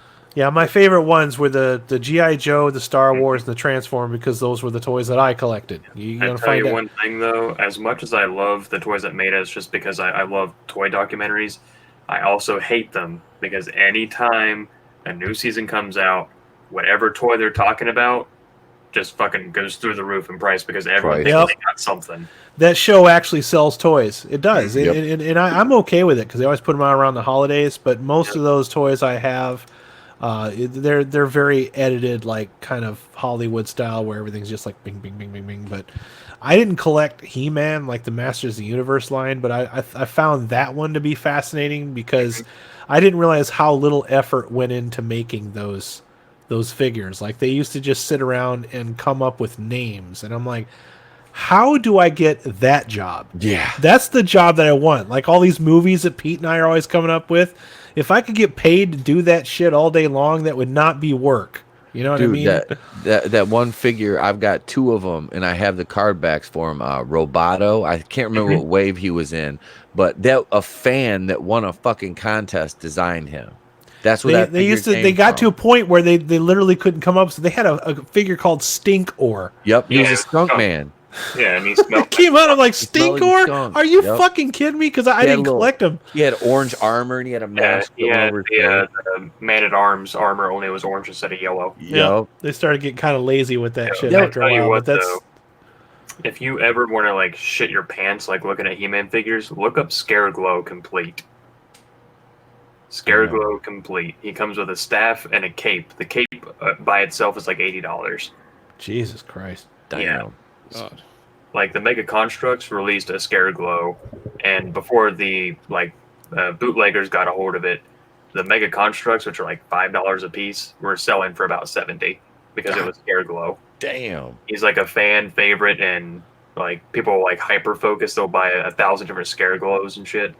He's He-Man proportioned, but he's like a glow in the dark skeleton, so he looks really cool. That's pretty sweet though. Yeah. I'm actually only like as far as figures go in the He-Man line. I missed a couple of the figures. I need like a dozen to complete like the entire run of them. I think it is. There's a few niche ones that like King Randor is a bitch to fucking try to get a hold of because he was he came with the Eternia set, I think, didn't he? I think so. That Eternia play set. I was looking at one of those and I'm like, man, I would love to get one of those, but number one, it's like even for like one that's not complete, it's still like $750, and then the tracks, and they said the tracks never stay together well, but it just looks so cool. I would look because I've got Snake Mountain and I've got Castle Grayskull. I'm gonna buy him the Fright Zone because I can pick that up cheap as hell. Yeah. Good luck ever finding an actual complete Eternia. Pete's though. reliving his childhood through his son. I think it's awesome. Hell yeah, dude. Yes, I am. I didn't collect helping that. I didn't collect the He-Man figures, but I just found that documentary to be extremely entertaining. It's pretty much what I always thought it was. Is like they're sitting around trying to put names together and invent characters, and then they would just build everything around that. You know, it's like to start off with He-Man and Skeletor, and then everything else was just like, what's the stupidest thing you can possibly think of, and then go. You know, they didn't have a Larry Hama writing backstories like they did with G.I. Joe, but yeah, I love that show though. I do. Mm-hmm. I like toy documentaries. That's speaking of G.I. Joe. Bring them fuckers back, please. To quote someone more famous than myself, there's currently a giant G.I. Joe shaped hole in the toy market at the moment because G.I. Joe has kind of gone the way of the dinosaur. Yep. Quickly too. Currently on Kickstarter, because that's where a lot of people like independent toy makers go. They, I don't know if the guy has the name licensed or how he's doing it, but there's Action Force figures being made, which for those that don't know, that is like the worldwide version of G.I. Joe, because it's called Action Force over in the UK, and they're 6-inch scale. They're hyper articulated with like butterfly joints and everything else, and they're currently on Kickstarter. Nice. I have to So check there's only that a out. handful of days left to back them. They're not cheap. I belong to a lot of G.I. Joe collector groups. Like So do I. Yeah, And they're some of the most fickle bitches I've ever met in my life. I know they're really serious about that shit. It's kind of like my experience would run into the 501st back when I was trying to join them. They're strict about their customization, man. So. Pete has seen the cosplay that I made, and I approached them about like, how do I become a member of the 501st and all that. And they're like, well, what are you? And I was like, oh, this is a character that I made, and they basically told me to kick rocks because it wasn't an official character. And I was like, okay. I showed you that Darth Maul costume I had, and they told me like, well, unless you made that costume yourself, nope, no dice. They told me to kick rocks too. Yeah, dude, they're the ones that fucking basically like shamed Ray Park. Snobs. Ray Park was in the 501st, and they fucking shamed him out of it. They claim to be, and I don't mind talking shit about them now because I tried. They claim to be doing things for charity, but really it's a snob circle. Mm-hmm. It's before I was really on the internet and knew what all these snob circles were. They were one of the first ones that I encountered, and they hurt my feelings really bad because I put a lot of effort into putting that costume together, but I don't know how to sew stuff with fabric. It's not a trade that I've ever learned. That's not something that I would ever pull off. If I did, I would look like fucking Mary Shelley's Frankenstein by the time I got done, you know? Yeah. But I put a lot of effort into that costume, and over the years, I actually thought, I'm like, well, maybe I will get in there. I'll somehow build a costume, and then I just got busy, and life happened, and it just never got made. So I gave up on it. Thanks a lot, 501st. And that's the thing. Like they do a lot of good, like publicly, like for charities and kids and stuff like that. But behind the scenes, they basically argue over whose farts smell the best. They're very elitist, yeah. Big time. And that's Ray Park had gained a little bit of weight because he was Darth Maul when he was like 23. Yes. And now he's in his 40s. They're like, you're too fat to be Darth Maul, and he left. Damn. Yeah. Fuck you, dude. He's in insane shape right now. He's always been in good shape. He's still the same guy, asshole. He's coming off an injury, too, when he filmed Solo. Right. Because that's what it was about. Collarbone or something like that. And couldn't work out. Yep. Those are the same kind of people that were talking shit about Carrie Fisher when she came back in The Force Awakens. And I'm like, for God's sakes, man, find something else to bitch about. Seriously. It's like, she is old. Not everybody ages very well. You know that? There were I want that one Star Wars group I was in, that Star Wars Docking Bay 94, that the fucking admins kicked me out of because I didn't like The Last Jedi. Oops. Like, seriously, dude, like they would post, like, you'd be a post and I'd comment on it, whatever, like rank your Star Wars movies, some shit like that. And I always put Last Jedi down at the motherfucking bottom. And one of the admins like got a hard on for me and just like kept attacking me until he kicked me out of the group. And I was friends with one of the other main admins that started the goddamn group on Facebook. He's like, "Oh, I'll go to bat for you." Yeah, dude, I fucking never heard from that motherfucker again. He blocked me too. And I'm like, you know what? And that's right around that time is when I found World Class. Yeah. And I kind of got involved with the Fandom Menace, because before that I was like, man, I can't be the only motherfucker out here. Yeah, dude, I don't belong to any Star Wars groups anymore. Nope. I can't. I'm in toy collecting groups still, but I don't ever do anything in them. And I got kicked out of toy collecting groups because they'd start discussions in there about, the movies, and I'd say, I don't like The Last Jedi because A, B, and C, and no, you're a fucking man baby and all that. The last time I belonged to a Star Wars group, dude, was Lucas Forums, and that's pre-Facebook. That was an actual created website with message boards attached to it. That's how we used to roll. You'd fucking post a thread, and somebody else would comment on it. And you had your own little pictures and IDs and shit like that. And I was on there long enough that eventually they made me an admin, and I was like one of about 3 cockroaches left, and they started that right at the time of Jedi Knight 2 when that game was fucking huge. And we had so many members at the time, dude. It was just gigantic, just all kinds of Star Wars fans. The prequels were still coming out. It was insanely fun to belong to that, and it was busy. You had to do a lot of work because you'd be getting trolls in posting like porn and shit like that. You'd have to monitor that shit. You didn't have bots doing that. We were the fucking bots. That was the last Star Wars group that I ever belonged to. And I still am friends with a lot of those guys on Facebook, but that's the last one that I ever belonged to that I felt had any heart, because you were allowed to have your own opinions. And there were certain places, there were certain groups where you could have opinions, and then there was other groups where if you didn't stay on subject, get out of here. Thread deleted. Bye. Yeah. Which brings me in a roundabout way to one of the last things I'll talk about with merchandising. Speaking of the Jedi Knight 2 game, Jedi Fallen Order is a video game coming out in less than 10 days. Boo. And I am excited for it. A lot of people are not.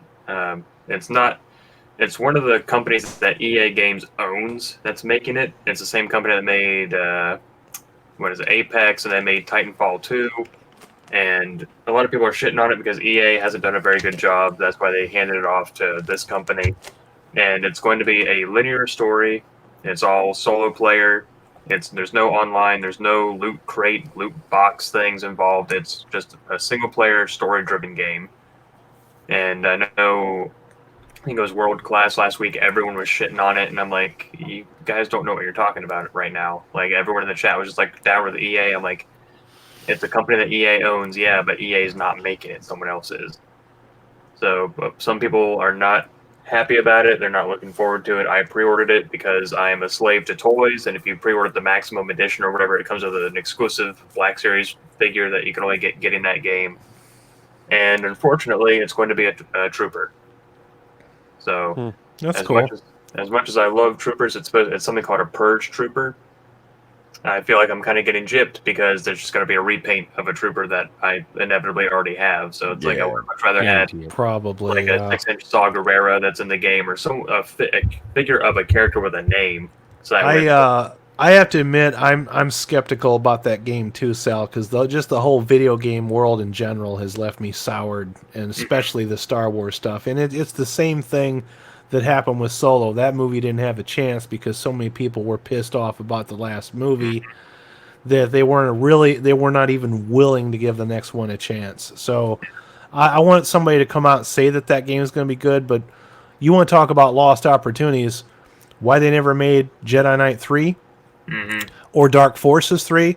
Personally, I would like to see an M-rated Star Wars game, Dark Forces 3, made by fucking Bethesda, not Bethesda, the guys that make Doom, Machine Games. No, ID4. I'd like to see ID4 bring back Dark Forces again, because that was my introduction to first-person shooters. That was the first one I ever played. Dark Forces is incredible. Jedi Knight is still, in my opinion, the best Star Wars game that ever came out. Jedi Knight 2 for Jedi Outcast for PC was the best one. Why they never made another one, I'll never understand. Jedi Academy was amazing too. Jedi Academy was awesome. All right, those games, why they didn't just keep going with that series, I'll never understand. There must have been some kind of licensing hang-up or issue. It was with Raven, right? I've never played And why they any of stopped making Battlefront, I'll never understand that either. They made a couple of Battlefronts for the PSP, but they were nothing to write home about. Republic Commando. Republic Commando was a good time. I mean, there was a time where Star Wars video games were like top of the walk, man. They were crack. So hopefully they can bring that back. I hope that you're right, and I hope that game is good. But yeah, I am very skeptical because EA always finds a way to EA everything. And unfortunately, they're still the publisher, and they still get a chunk of that change. So I think it's not out of character for people to be extremely skeptical about another Star Wars game this close to Battlefront 2. Right. And I think we walk a fine line, especially with merchandising in our wallets. Like, it's one of those where I'm giving it a chance, mostly because of what I know about it. But it's also, we've been burned so many times, and it's kind of like, how many times do we keep giving them that next chance? Right. But it's like an abusive relationship. Being a Star Wars fan is the poster card of an abusive relationship. It's like you can make excuses if you want, but you're probably going to get smacked again. Lately, it's been like dating O.J. Simpson. Shit. Oh man. And it's like episode 9. Like, we all know it's going to be bad, but if someone I trust, like World Class, one of you guys goes and sees it, and you're like, no, it's legitimately good, I'm going to go see it. Like, that's the thing. Like, we know we want these things to be good. We want Star Wars to be good again. Deep down, we have an overwhelming desire for things to be good again. We don't exist just to hate. Yes. Right, and I wonder, like, how many times if we're gonna get to that point where it's like, oh well, these awesome things could have been made, but because we turned our back on everything, now nothing's gonna get made, kind of deal. Like, if we don't, you know what I mean? Like, if we don't give enough good faith up front, if we won't get anything good in the rear, when it's just kind of like, okay, well, you guys didn't support all this, we didn't make any money from it, so now we can't make all this stuff that we were going to make that might have been good. Well, thanks to YouTube, there's plenty of video game critics out there that I'll listen to. Like if Angry Joe comes out there and he says, hey, actually this game is pretty cool, or Jim Sterling or somebody like that actually says, you know what, this is actually pretty good. They'll say it because they don't work for anybody, they work for themselves. So video games will be okay. Movies, I'm a little more skeptical about, because there's a lot of Shilly McShillingtons out there that'll say, oh yeah, this movie's fantastic, and then it's just fucking not. But that ties back in a roundabout way to the Marvel Legends. Like, this is where all the school of thought I was introduced to via Marvel Legends are like, well, if we don't buy this wave, then it doesn't show them that we want, like, let's say the Age of Apocalypse. I didn't even talk about that line. There's only 2 figures in it that look any good to me, because I'm not familiar with the Age of Apocalypse storyline. Really, like, I'm aware of it, I know what it's about, but I don't have any emotional attachment to those versions of the characters. And people are saying it's like, oh, well, the first wave they're coming out with is very weak, and they're like, well, if we don't buy this wave, they're not going to release the second one, which has all the characters that we want, or something. So it's how it all kind of ties back into merchandising for me, is it's like, yeah, I gotta buy this particular, like, I have more than a few characters that I don't care for because I wanted to build a figure. And it's like, I feel like because I bought those, like, we have, like, I think probably 12 different versions of Wolverine now. And it's like there's one particular version of Wolverine that I want, but if you don't show support on the lesser known versions, that you might not get that one later because they'll say, oh, well, people don't want this, so that means they're definitely not going to want that one kind of deal. So it's kind of this weird line that you walk of buying figures that you don't want and the hopes and promises that shows Hasbro, yes, we do want these weirder off-branch versions of Wolverine, that they'll eventually make that one. Because if you don't support the one with the eye patch or the one where he goes to Japan and he's called Patches and wears like fishnets over his face, like if you don't buy those versions, they might not make the one that you want. So it's kind of weird. Yeah, toys are weird like that, you know? It's a fickle market. Yep. Yeah. You never know what's going to be the next General Nadine or Right. Constable Zuvio. You don't want to piss off the man babies out there, you know? Right. Yeah. As they like to call us. What is it that we were called? The basement dwelling cousin humpers, I think. Yep, basement Yeah. dwelling cousin Humper. That would make a great name for a band, wouldn't it? You know, Well, it's like, basement dwelling cousin Humper. yeah, it's like this week, live at the Whiskey A Go Go, the basement dwelling cousin humpers. Have somebody playing the old jug thing, go blowing in the fucking jug, Blowing in a fucking comb with a piece taking a of paper in there. washboard on the Boing, washboard. boing, boing, boing, Wash boing. jug. There. Bow, Yep. bow. We Mouth got, harp, we yeah. got our own little folk band right there. Yeah. There we go. Are we going to make the soundtrack to our hit movie Horlando? Orlando, With a washboard and everything. by the basement dwelling cousin Humpers. Oh shit! So was that it? That wrap it for you, Sal? Yeah, I was just kind of Oh. spitballing it, and I went on for about an hour. So Hey, No, it wasn't that long. About a half hour. yeah, it feels a lot longer. all good. Oh. That's what she said. Yeah, not to me though.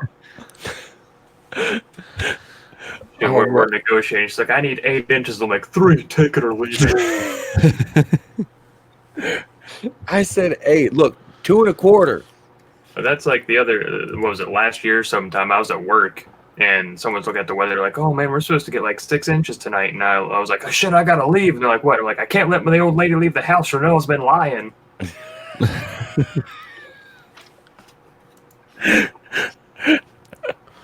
Oh, ladies and gentlemen, he'll be here all week. Salvador. Salvador!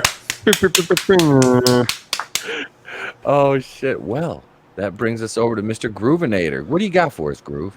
Oh, this knucklehead again. Let me see. Our boy, All right, so yeah, we're not going to get into the whole big thing about the Terminator because we all know that the movie's trash and it's lost money, upwards of $120 million. And I saw this headline today and I found this was kind of amusing. And it's a short article, thank God, from Cinebleh. All right.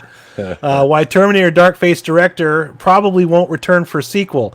Now, this headline to me is comedy gold because this is the same guy that says that Mackenzie Davis was going to scare the fuck out of the misogynists, right? So, yeah, so that guy was really proud of what he did until it didn't make any money. And if you read between the lines on this article, you're going to understand why. Terminator Dark Fate was the box office winner this past weekend, but it wasn't exactly a glowing endorsement by the audience, as the movie did less than 30 million domestically. Internationally, the movie's doing a bit better, and so that possibility that the franchise might continue is always there. No, it's not. However, if we get a sequel to Dark Fate, it seems that the follow-up will most certainly happen without director Tim Miller. Miller was a guest on our own Real Blend podcast as we talked about the potential future for this part of the Terminator franchise, which James Cameron has previously teased. Miller confirmed that there are ideas for future films, but also said if they happen, it will be some other director, according to Miller. I was grateful just to play in the sandbox once. It's Jim's sandbox, and he can take his toys and do whatever he wants with it. I'm just grateful that I got to do this one, and there's a lot of stories to tell, and I'm old, so I have to look at how many more movies I can make. For the record, director Tim Miller is 49 years old, not what I would consider old. Thank you, Cineblend. But it's certainly true that one's opportunities to direct movies are limited, and Miller wants to be sure that he uses opportunities left to him wisely.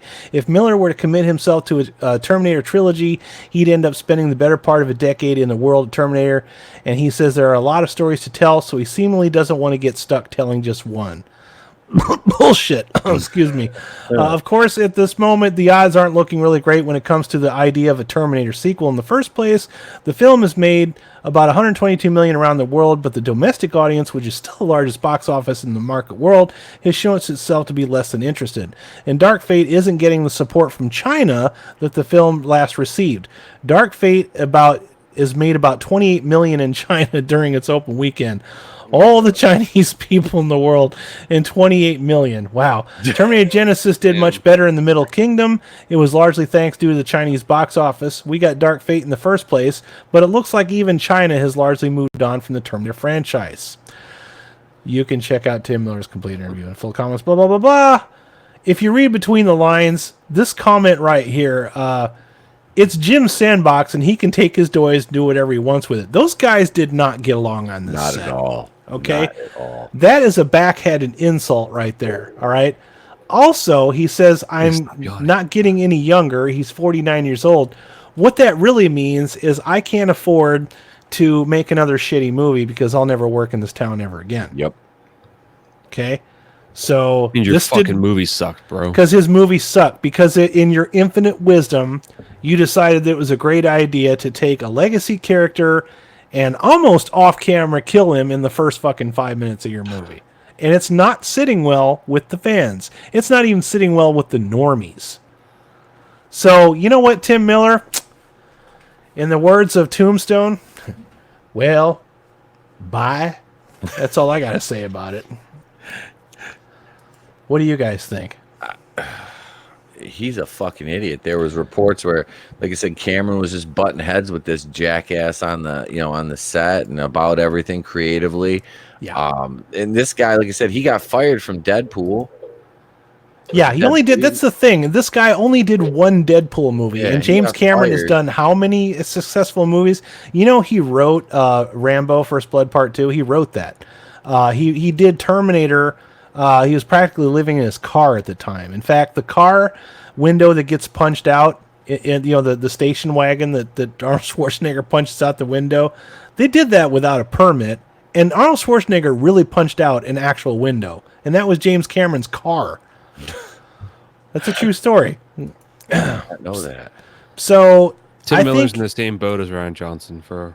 he is. Yeah, he's gone in. What I'm He's tried to make a surprise twist. Subvert expectations. Yeah, there you go. Subverted expectations, and all you did was subvert an audience at this point. You're scared of Mackenzie Davis because you're Scare the fuck out of the misogynist. That was a real smart thing to say to the media. His whole, if you're at all enlightened, she'll play like gangbusters. Like, fuck you, dude. Like, just say woke, all right? You fucking cuck. Just say it. God damn. It also leads to our other movie, Chusters. That's a great segue into our next movie that I'm about to cover. We're looking at. You want to talk about Get Woke, Go Broke, okay? And we talked a little bit about this earlier, but we're like, hey, we need to save some of this for the podcast, guys. Yeah. So, The Matrix 4, what kind of story are we getting? I'm not going to read this article. I don't care what we're going to be getting. Let's just talk about our speculations. All right. Wild conjecture, what I'm good at. There you go. Let's just get right into it, all right? The term woke comes from this movie. The Wachowski brothers are both now the Wachowski sisters. I'll take 2 tucks, please. What do you suppose the odds of this movie being woke are? I'm saying the odds are pretty high at this point. Oh, that's a landslide. Tucking it like Jason Mewes. They made one good movie, and the sequels got progressively worse. It seemed like after Matrix Reloaded that they were just kind of making it up as they go. And also, they borrowed a lot of elements from another novel. I can't remember. I think it was called Neuromancer or Necromancer or Technomancer or something like that. Technomancer, that would. Technomancer, yeah. So they took that story and adapted it to make The Matrix, and they used some elements from, they did. Of course, they did the whole bullet time thing, but the Wachowskis didn't develop that technology. That was not from them, and of course they wanted to bring the whole Hong Kong action element into it. Which, if you've ever seen the movie Hard Boiled, you know what I'm talking about, or any John Woo movie for that matter. So, but this was not directed by John Woo. This was directed by the Wachowski brothers at the time. And it's a very good science fiction movie. At the time, I wasn't really crazy about it because it was beating the Phantom Menace out of the box office, and that kind of pissed me off. There was a lot more talk about The Matrix than there was Phantom Menace, and I just kind of had a bad vibe about it. And then for whatever reason, my mom bought it for me on DVD. She's like, well, this sounds like something you would really like, and she was 100% correct on that. I absolutely loved the movie, and I went to see Reloaded at the movie theater, and unfortunately I went to go see Revolutions, and ooh, wow, I don't even own either one of those on DVD or Blu-ray. I have the original on Blu-ray and a collector's version of Blu-ray, but yeah, Matrix 4, like I said, I don't want to read this article. I think we've gone on long enough, but we can definitely talk about speculations as to where they're going to go with this. Yeah, fucking. But you want to talk about being meta, though. Get woke, go broke with your movie that literally came up with the term "get woke." Red pill, blue pill theories. Anybody? Yeah, I was gonna say there's not gonna be much red pill going on in these. Yeah, that's. I'll just reiterate what I said earlier when we were discussing it. Like, stand by for someone being in the Matrix and waking up in the real world as the opposite gender and being like, "That's why I felt that way in the Matrix. Now it all makes sense." And you know, then all the fucking people will take that shit literally and be like, I'm actually a woman because I know this is all the Matrix, and I'm, you know, when I wake up in the real world, that's what I'll be." And it's like, okay. So were they actually guys? Now they're women. Yeah. Yeah, they both had sex changes. They both transitioned. Yep. First it was one, Scared and then me. the other one went two. So, and that's fine if you want to do that. But it just, I have here's my thing. I'm tired of Hollywood. They're stuck in this rut where they have to rely on brand recognition. They can't just come up with something wholly original. They have to have brand recognition. So they go back and they keep trying to dig up these things from our past. Problem is they keep shitting on the originals. Mm-hmm. Yeah. They can't respect the stuff that came before it. And then they're just thinking like with Terminator Dark Fate, they thought, okay, well, and that was another video I had done, you know, so James Cameron signed off on killing John Connor. He doesn't give a shit about the Terminator anymore. It's something he scraped out of his boot. His checks have already cleared. He made all of his money off of Terminator. You think he gives a shit about the fan base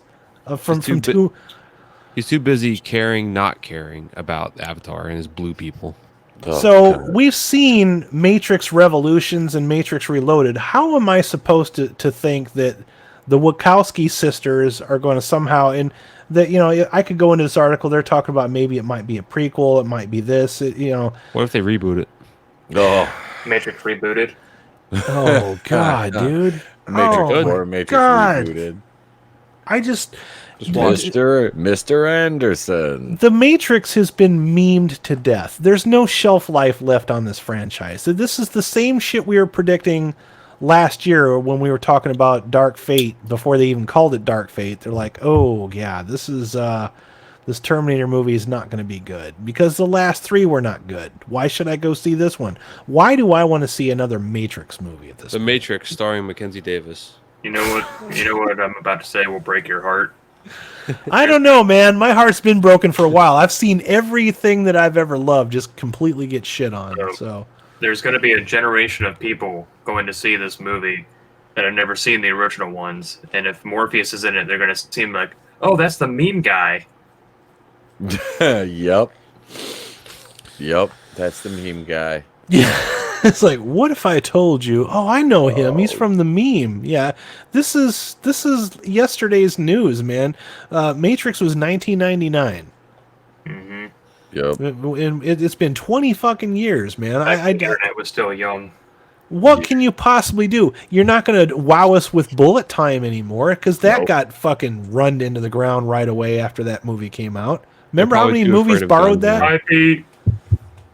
Have a wonderful time. Pete, I missed you. Did we drop our host? Yeah. I didn't do shit. Dear God. So, Yeah. PD come back. There he is. He just couldn't take it anymore. That's the That's just one franchise too many got to Pete. That's the first time that's happened, and I don't know how fucking long. That's what she said. Hey. Ew. Just ask my wife. Yeah, unfortunately, she said that when I was already walking into the room by herself. But so I thought of something earlier, just speaking about terrible movies being made that made me really sad. I realized that rule statistics playing out here, that somewhere The Last Jedi was the last movie that a Star Wars fan saw before they died. Oh my God, that's depressing, I Sal. forgot about that. Jesus. Oh, Yeah, That's too much. Forgot man. about that. yeah, That's too much. Yeah. that's not even. That's not the. You know what depresses me about that? That's the last movie that I saw with my parents. We haven't seen another movie since The Last Jedi, so that's soured them on going to movies. That's how bad that is. It's soured them on going to see movies in general. yeah. I tried to talk them into seeing Once Upon a Time in Hollywood, and it just never materialized. So I don't know. Yeah, this whole Matrix thing, there's nothing they can do, because again, the first one was made when the internet was still in its infancy, when it was still young. People really didn't understand how computers worked or what computers were capable of and all that. And it was kind of like, to make a loose comparison, it was kind of like a Terminator movie when there was a big gap in Terminator movies being made. I know where you're going with this, and I'm glad you brought that up, because that was another video that I had made. Well, I didn't make that video. But there was an article that I read on Pete's stream, I should say, that they said that one of the best excuses I've heard, which is not one that we've heard before, is that reason Terminator Dark Fate didn't connect with audiences is that people are more accepting of machines than they were in the shocking techno future of 1984. You know what I mean? Right. As opposed to now, there's nothing scary about an enemy AI. We've seen that. We've done. It's like, what? Google Chrome's going to come in and kill my parents? You know, I mean, that's a good movie idea. You know, Alexa goes rogue and starts chasing me around with you know, operated chainsaws or something. I don't know. Okay, Google, where's my chainsaw? Oh no! Now it's telling me. Actually, X-Files did a really good episode on their very last season, where the whole thing, there's hardly any dialogue in it. It just focuses on how over-reliant everybody is on technology and computers and the internet and everything. And it was actually a really good episode. I highly recommend it. But yeah, I really recommend people going back and playing with sticks and string. Well, that would be an interesting way to take that Matrix movie, is if somehow the Matrix crashed and everyone woke up in the real world and there was no internet or computers anymore. You know they're not going to do that, though. I know. They're gonna recreate. I'm making too much sense again. God damn it! You're making too much sense. Yeah, they're gonna find some way to recreate the same movie that we saw the first time, and they're gonna do a gender swap in the cast, and they're gonna focus on diversity and checkpoints, and that's the movie we're gonna get. And Matrix if nobody sees it, they're gonna blame the incels, or you know, the roving pack of incels that spearheaded the campaign. I'm still waiting for those. Yeah, I still got my guns, you know, waiting behind waiting for those wild incels to come knock on the door. Packs of incels. I got my iPod set up at the top of the stairs, just waiting for them to show up. I got my paint cans hanging from string down the I want one of those portable guns from. You guys ever seen? Home Alone. You guys ever seen Aliens: The Director's Cut? If you ever see that, there's a scene on there where they got these portable machine guns that come in a big suitcase, and they set them up in a hallway. And they have like a sensor on it, so if there's any motion that it detects, it just fires like all these rounds of ammo off. Oh, I want one of those. They had those in Congo. Mm-hmm. They had those bitches in Congo, man. Yeah, when they were setting up the perimeter in the jungle, that was fucking wicked. Holy fuck, I forgot about that. I love that movie, dude. That is. I went and saw that in the theater. Yeah, I did too. Oh my god. When they had the huge marketing campaign for that, I was like going nuts. I love that. They spent more on the marketing they did on the actual movie. I gotta look this up now. I just like guys. Actually, I realized this when I got older. I didn't notice it as a kid. All the Congo toys were just repainted figures from Jurassic Park: The Lost World. Yep, it was. Yep. Really?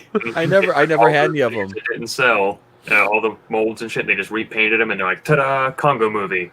They did the same thing with that. What's that one with The Rock that came out? The Rampage. Yeah, they repainted an old King Kong white and sold it as the guy. Wait, from Congo, Rampage. is that about gorillas? Yeah. Yeah. You see Go to the you lost know who city directed of it? You know who Din. directed it, right? Mm-mm. Go look who directed it. I can't remember who directed it. All I know is Tim Curry's in it, and he played Doctor. So is Bruce Campbell. Yeah, Frank- Bruce Campbell's in it for a hot Frank minute. Marshall. Ernie Hudson. Frank Marshall directed that, so Kathleen Kennedy's involved in that bitch. She's Kathleen probably Kennedy's executive wife. producer. Yeah. Yeah, she was one of the gorillas. Yeah, that's how they met. Yeah. He's the fat one that fucking did sign language. That's stupid. Sal wins again with the best comment ever. Oh God, that's too good. Oh man. Oh, it's so good. Amy want banana. Kathleen Kennedy. You want me to get you coffee? Yeah, bitch, that's the only thing you're fucking good at. Go get me goddamn coffee. Oh. Shut the fuck up and go make me a sandwich. Yeah. Oh God. Oh God. Frank Marshall. Frank I was just Marshall. watching Hocus Pocus when he got up the other day. I was watching. I was like, "Oh, Frank. Oh, Frank. Why?"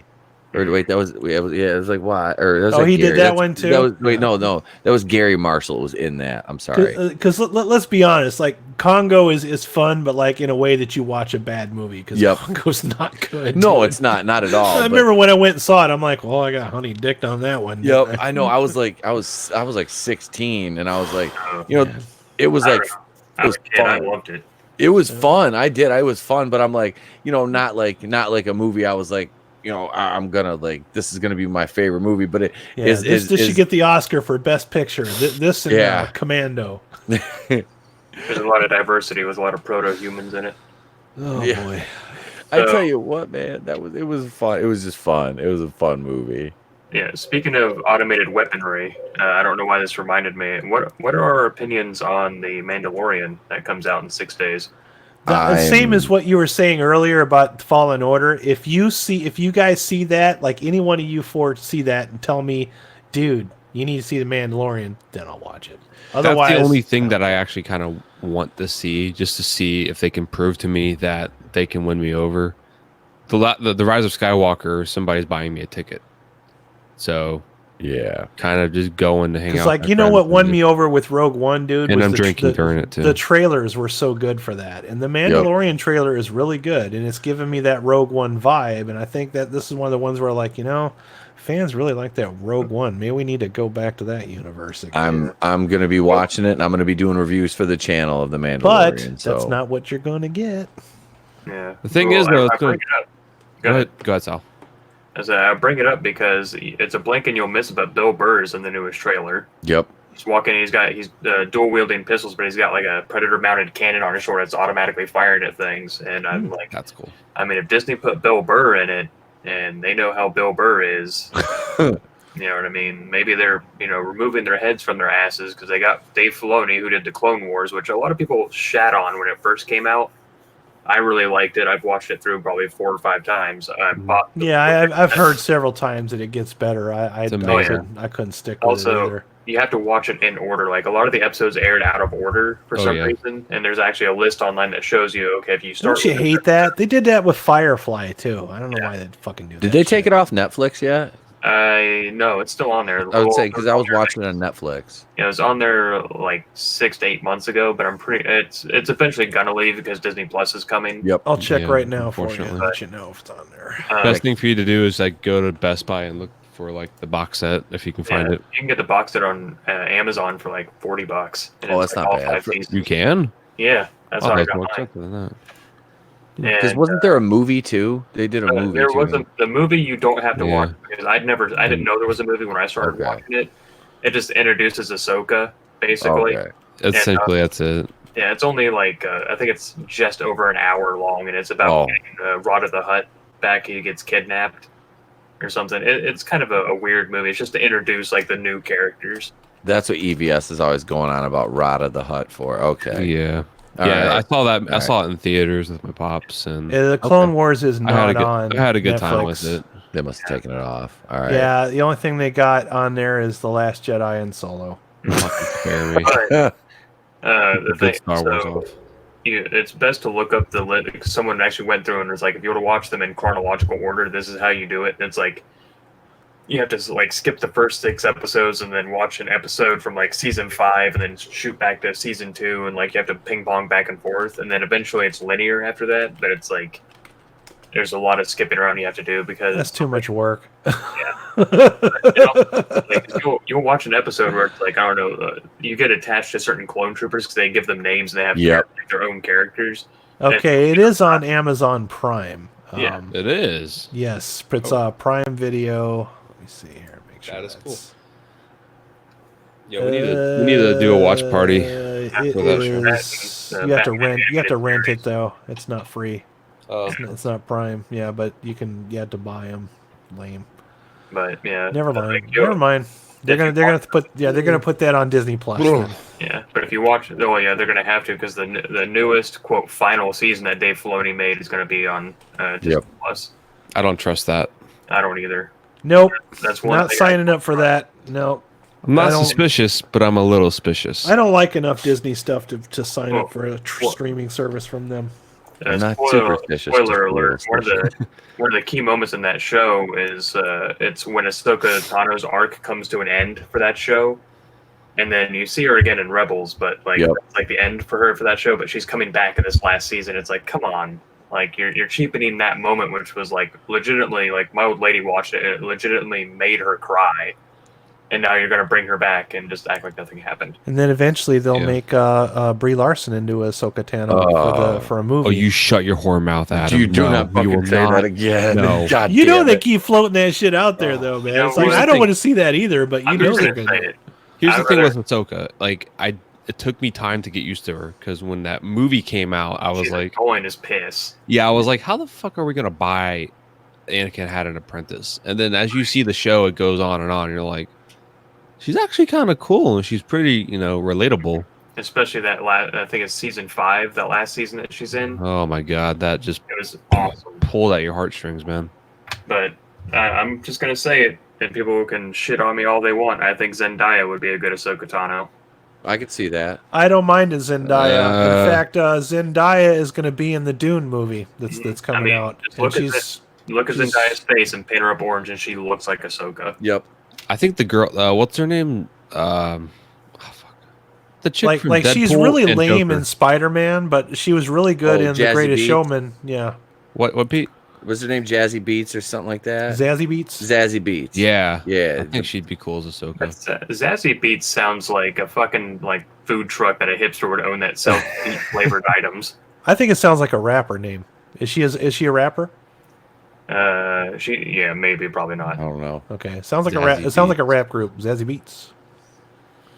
But Produced by Dr. could- Dre. I could see Zendaya playing Ahsoka. I liked her. I loved her in The Greatest Showman. Yeah, man. she was great in The Greatest Showman. I was not I a was like, fan. oh god, she can do stuff. Wow. I was not a fan of her in any of the new Spider-Man No, movies. she was really weak in that show. Yep, she's I don't not like those movies. not Mary Jane Watson. But yeah, I'm not a real big fan of those movies. But I mean, they're if they're okay. They're for only what they good are. because they're better than the Andrew Garfield ones. Oh, And yeah. that's a pretty low bar to get across. Yep. It's Yeah. a low hurdle. Yep. So I don't know. Just don't know, Fuck. guys. Just don't know. I don't know. We're just gonna die. Just collectively thinking of all this shit is just kind of. Do Kind of you think there's ever nerve-wracking. any end in sight for the end of this franchise butchering, man? Because No. as far as I'm concerned, as long as they keep going and they want brand recognition, they don't want to respect the material. They want to make something new in a pre-existing franchise, and they can never ever pull it off without Creativity disres- peaked in the late 70s through They the want to 90s. replace the audience, the old Yeah. audience, with a new one, and that's never worked, and it never fucking will work. I And take it that seems like back, they can't early never 2000s. figure it out. Yeah, no, if you've got a built-in fan base, dude, you just stick to it because that's where your bread is buttered right there. Right. Those are the people that are going to keep your lights on and keep your doors open. Mhm. You don't fucking piss them off. You don't Very shit on them. You seldom don't do they insult pull it them. off. Very wanted to seldom. I wanted to make note on the Mandalorian series real quick, though. I know you guys are excited for it. I'm going to try to watch it. I think my girlfriend is going to get Disney Plus. I think her family wants to get it, so I'll watch it. But the thing that I'm not sold on is that it takes place during the Disney post Return of the Jedi era. Yep. So you're going to see some stormtroopers, but how much, how far into the season do you think they're going to transition from the First Order or from the Empire stormtroopers to the First Order ones? Yeah, you got a point there, Goober. And I'm not a big fan of retcons, but if there was going to be more of a welcome retcon, it would be a retcon all of Disney Star Wars out of that fucking universe. And I feel like they're going to try to explain how the First Order comes to be, but they're not going to. No. Yeah, it'll be some fucking hazy, half-assed explanation probably. And I think they're gonna. That's the one thing I'm scared of. Is like they were talking about it's just a lot of rehashed footage from the Mangold movie. And it's not a George Lucas creation either. No. So that's what I mean. Overall, it's an assembled by committee studio creation. Yeah, that bothers me the most. There's no heart to it. There's no heart at all. The closest thing they had to heart was probably The Force Awakens, and I only say that because as much as we shit on Jar Jar Abrams, I do believe that he is a Star Wars fan because I can see instances of it in some of his other movies. Like he actually likes Star Wars. He pretty much turned the Star Trek franchise into Star Wars. Some people don't like that. At the time, I think that's probably what it needed, but I can also see where the fans are coming from on that one as well. There's a difference between being a fan and then respecting the product. Yeah. Mm-hmm. But Ryan Johnson, I don't even think he was a fucking fan. I don't even think he gets how it operates, and I don't really think he cared. I think he was just proud of the fact that I got the keys to Dad's car, and I'm going to take it all the way up to the city, whether I'm supposed to or not, Like, you can be a Chicago Bears fan all you want, but as soon as you go to the game, get drunk, and start throwing beer bottles on the field at players, that's not respect. So no, that's what a lot of this feels like. That it's.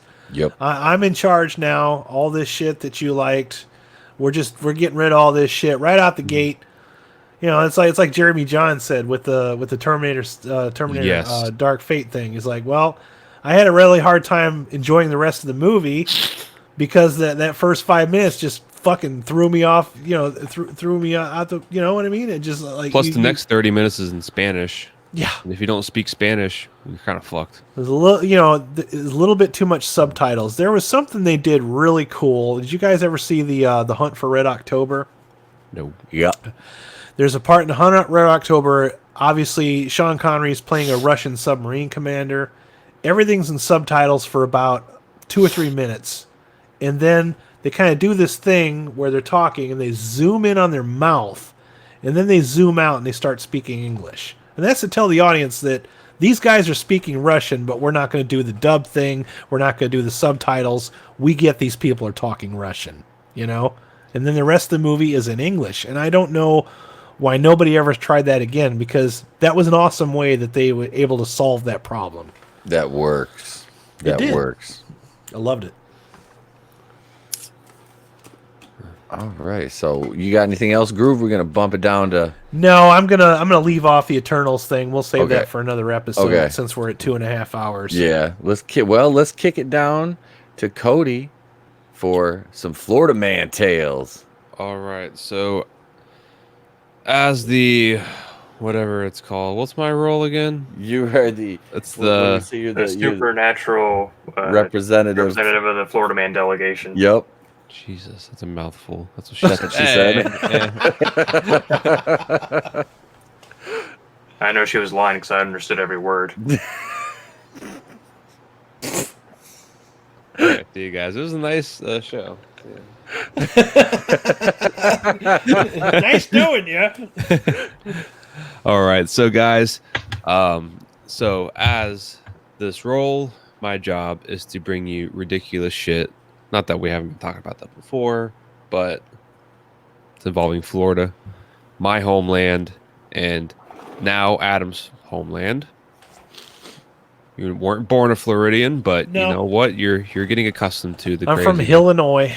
You're from Illinois. All right. Well, welcome to Florida. Florida. So I have a couple Florida Man stories. I was gonna do one supernatural ghost story type of thing. Because I love talking about stuff like that. But I figured, hey, why not end on a super high note and do 2 Florida Man stories that are equally as ridiculous? So the first one I wanted to talk about today is Florida man arrested after pelting girlfriend with McDonald's sweet and sour packets.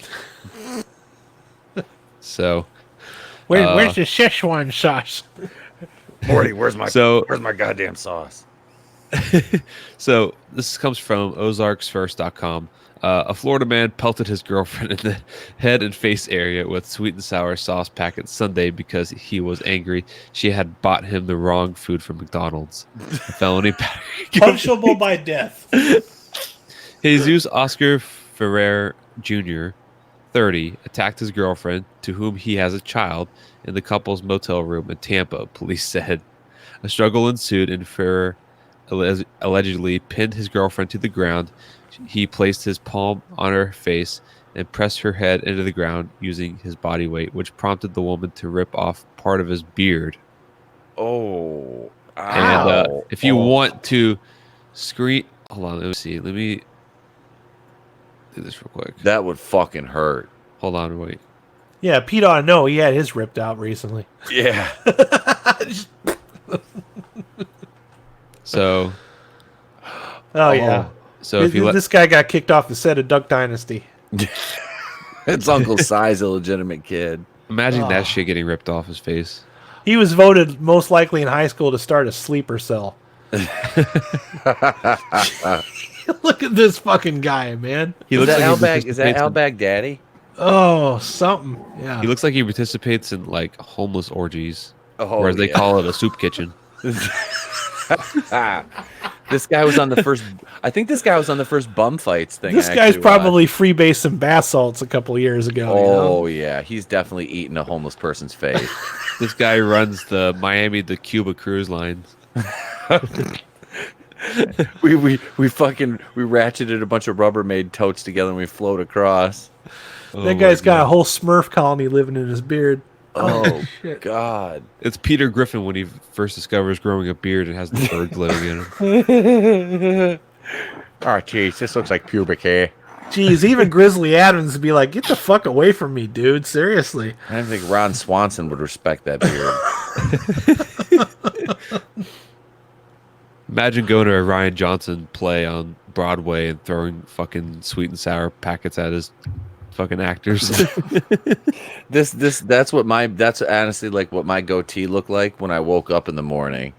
It was like from sleeping on it and shit. It was like all matted. I have to like fucking like shampoo it and condition it and like comb it out and put my beard gel in it. I'm like, no, I'm just shaving this fucker off. I thought maybe you were growing that out so you could put like string little fucking Christmas lights in there and shit. I thought that's I was thinking about, because I was gonna braid it. I was gonna put like yellow get an ugly Christmas sweater for your fucking beard. I was gonna put red and green beads in it and braid it together, but I'm like, I was going to, dude, but I'm like, you know what? I can't take this shit anymore. I'm like, that dude hides his candy canes in there.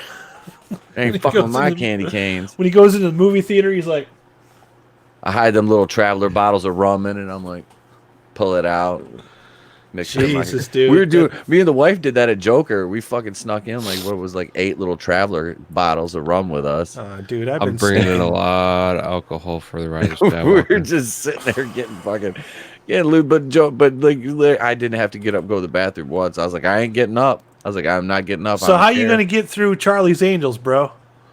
I'm gonna be fucking stoned. I was gonna say, you taking some edibles in there? Or? I'm gonna get a couple edibles. Ketamine and liquor. No, just one. Actually, I'll probably just get one because I get these big. They're like what the fuck are they? Rice Krispie treats, or I can get big ass like Reese's peanut butter cups. And them bitches are like thick as fuck too. Like, so I eat one of those on the way there, and yeah, I'll be good. And I'll just like have my little oil pen with me the whole time in the truck, and because I'll probably be going by myself, so it'll just be me. Aren't you glad I didn't tell you to go see Knives Out? I wouldn't have done that to you. I wouldn't have done that to my worst enemy. Like, hey, you have to go see Knives Out because I saw Dark Fate. I couldn't even say that to somebody. Listen, I know I need to do my share, but I'm not saying Knives Out. Nobody's required to see that bullshit. No. I've already seen that trailer more times than I'd like to admit because I've seen a lot of movies. I would pass out in the theater from drinking. Dude, Cody, I'd have to have. What's the last movie you saw? Joker? Was Joker the last one you saw? The last movie you went to go see this year? Was it Joker?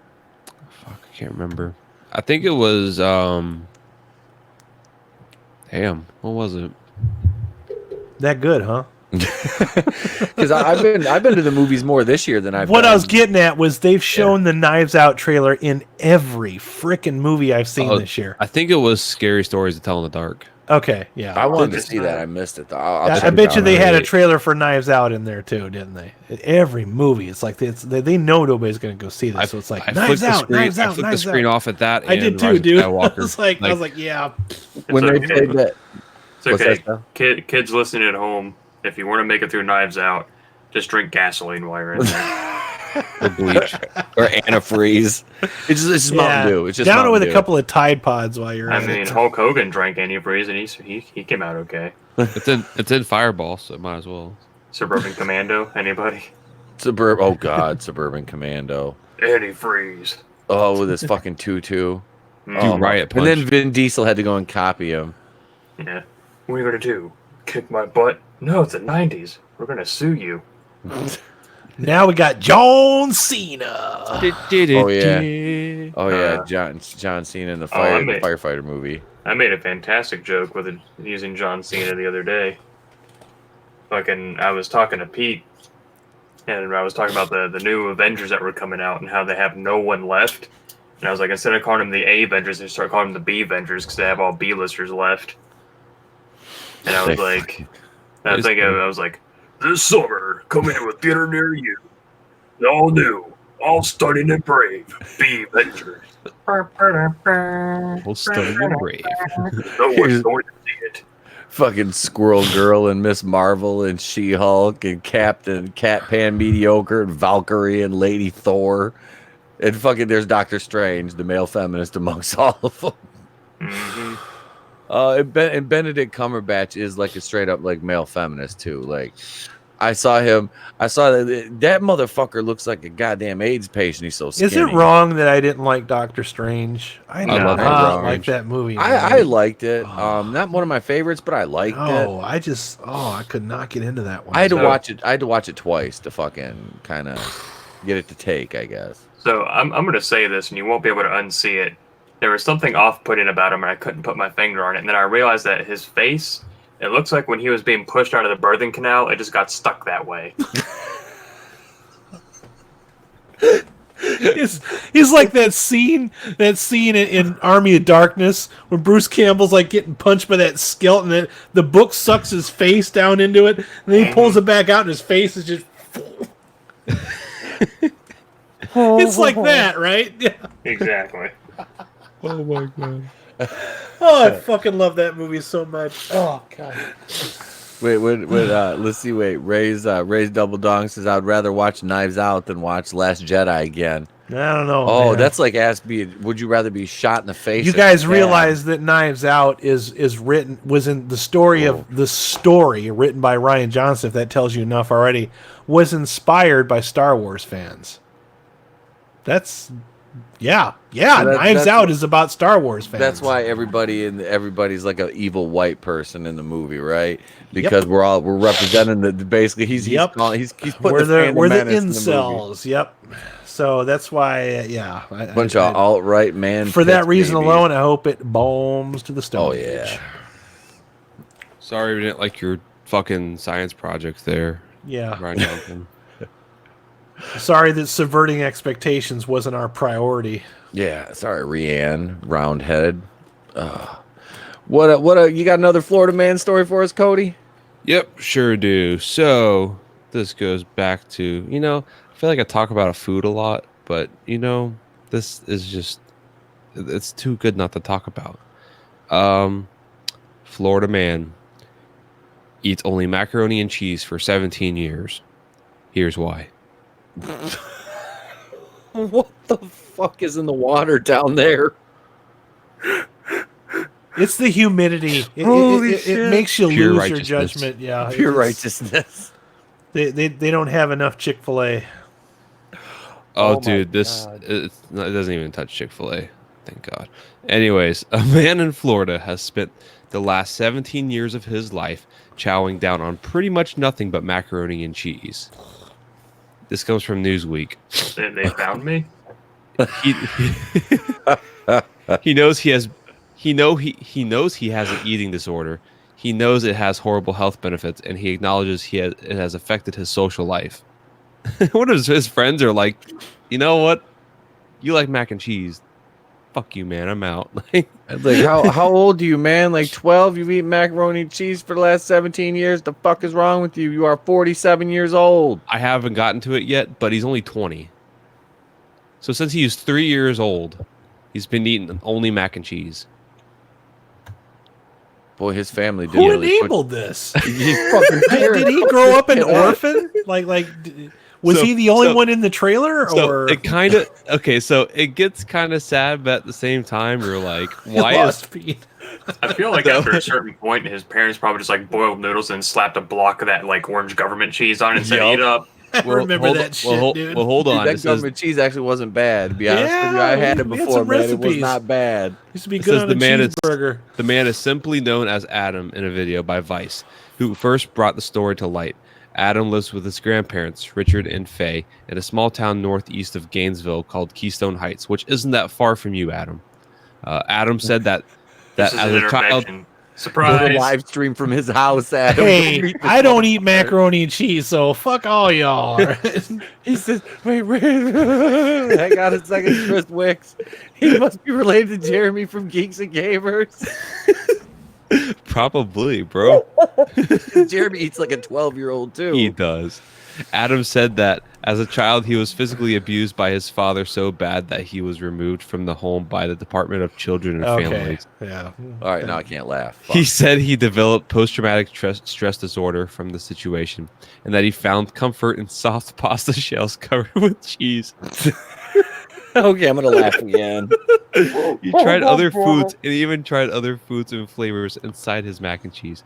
He settled for the regular box from the grocery shelves and nothing too fancy. I'm not gonna make the joke I was gonna make. Make it. I was gonna say he found comfort in solace because it was the only sound that he liked that his mother made when she wasn't screaming.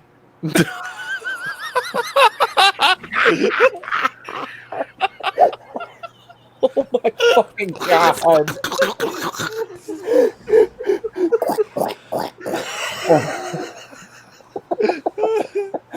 We have descended to madness. There's no coming back from this one. Oh my god. Ladies and gentlemen, Sal Vador, 2 Cent Toys. Killing it tonight. Holy shit, dude. Oh, I needed my that God. laugh so bad. For the record, I don't dislike mac and cheese. I don't either. Don't want it all the time. And I think the last time I ate it, I almost died from it. So it's sad. Yeah. It says he knows the ingredient. What the fuck, you website? Okay, so it says he knows the ingredients that comprise macaroni and cheese can be harmful to his health. And quote, some of the stuff I'm familiar with, he said, of the ingredients. Other stuff sounds like it could be used to make a nuclear weapon. It is in your stomach slowly. Yeah. Oh my god. Adam has gotten so used to eating nothing but mac and cheese that even the mere thought of trying new foods or even new flavors or twists to his everyday dish makes his stomach turn. Though only 20 years old, he has made this his meal for 17 years now. It was not until after he was out of high school when he saw a YouTube video that described his eating disorder known as Avoidant Restrictive Food Intake Disorder, or ARFID. Oh my god. Can they stop making up new disorders to put in the DSM, the Diagnostic Statistical Manual for fucking psychiatric help? Because people need to stop getting their hands on that and reading it and making shit up. ARFID. ARFID? ARFID? ARFID already farted? ARFID? He says, oh my god, he recalls thinking when he if I ate too much, my tummy, my barfid? He says, I'm not crazy. It has a name. It doesn't mean you're not crazy, dude. No shit, dude. That's not something to be proud of. Like, oh, now he can say I have a disorder. So when was the last time this dude took a shit? I don't know. Like, I mean, he's eating macaroni and cheese all day, every day. Let's figure it's processed. It's still cheese. This motherfucker ain't shitting. I mean, he's got to be bloated out. He probably looks like, what's that? Oh, shit. the fucking what is that? The blob, man. The fucking Maybe he drinks prune juice while he eats it. From X-Men Wolverine. Yeah. Yes. The dude that he boxes in the middle of Yes. the movie. That Yeah. fucking Oh that my big The fat. blob. Yeah, the blob. It says His a researcher power on is the that he has a gravitational pull. That's what He throws objects up around his waist and they start orbiting. Peter Griffin. Yep, exactly. Motherfucker's got his own zip code. You have your own gravitational pull. What do you mean, Brian? Here, watch this. Here's an apple, a banana, and an orange. He goes to the movie theater, sits down next to everybody. Oh God. Whew. 17 years worth of mag. This guy's insides have to look like a truck stop bathroom. So his wet dream must be that big box of fucking mac and cheese that you can get from what's the wholesale place, Costco. Costco, yep. A 5-year supply of mac and cheese. It's like this giant fucking drum just full of it. And what's sad is that I really want mac and cheese now. I know I'm gonna go make some of my kids because he doesn't need it anymore. Like I said, I didn't say I didn't like it. It's just I don't want to eat it all the time. No, I actually made like a bomb ass. Like I think I told you guys this. I make like a gourmet macaroni and cheese with like smoked Gouda and Gruyere. Shut up, Like, Pete. For like shut the fuck up. a serving, like for 4 servings, it costs like $60 to make it though. Jesus. But it's so fucking good. Like I said, This diet I'm on, I can't have any grains or noodles, you bastard. oh God, I feel really sorry for like the first time he has a sexual experience with a lady because he's gonna roll off of her, and if she's still breathing, and she asks how was it, he's gonna say I'm hungry now. Well, maybe he's not fat. Maybe he just he eats a lot of it, and then he drinks coffee or prune juice like immediately after. There's no picture of him on that he hasn't website. taken a shit since like 2004. There's just pictures of mac and cheese on it. Adam, you need to find this guy and go. They should hire this guy as the spokesperson for Kraft. Kraft hasn't hired him yet. Kraft could hire him. It's like, I eat this all the time, and I'm still alive. Yeah. Oh, That's their sales slogan. Oh The only food you'll ever need, mac and cheese. I eat this and I'm still alive. It's Kraft. It's almost food. But if he ever ends up in the hospital, they're just gonna, and he needs blood, they're gonna hook up an IV of that like Velveeta cheese. I just want to see the interaction between him and Kraft. His blood type is yellow.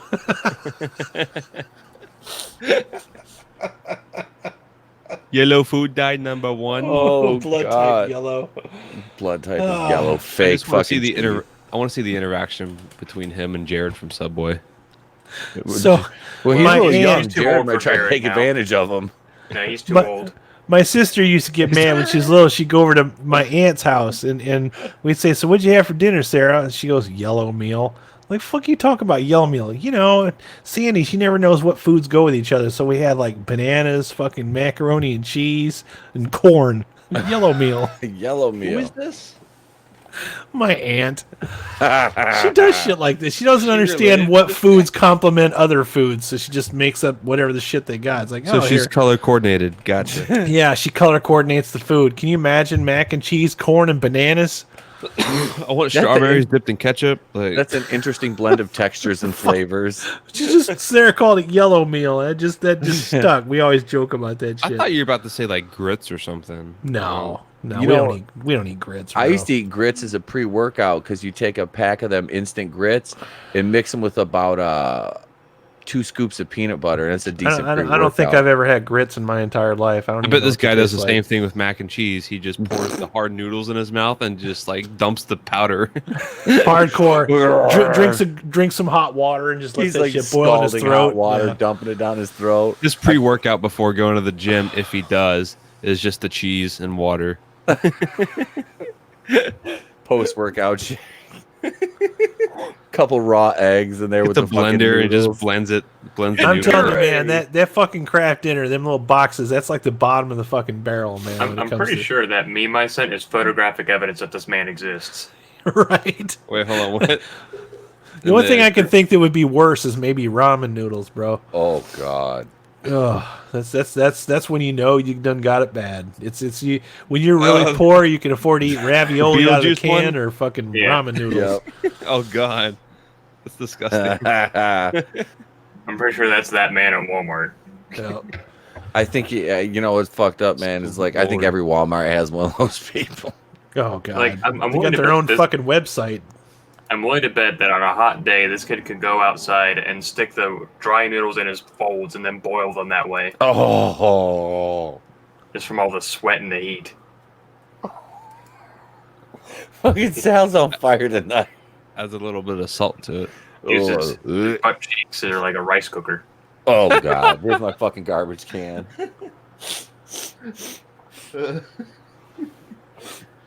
Oh my god. Oh Lord, good God. Welcome to the boardroom, folks. Yeah, welcome to the first edition of the first episode of the boardroom. When You he only go cries, from it's just here. like a fondue fountain. Motherfuckers are walking up to his face with nachos and shit. Hey, come here. Motherfucker has a gravy boat with a fucking oar, you know. He literally has a boat that he drives in gravy. God. His climax is like a cheese whiz can.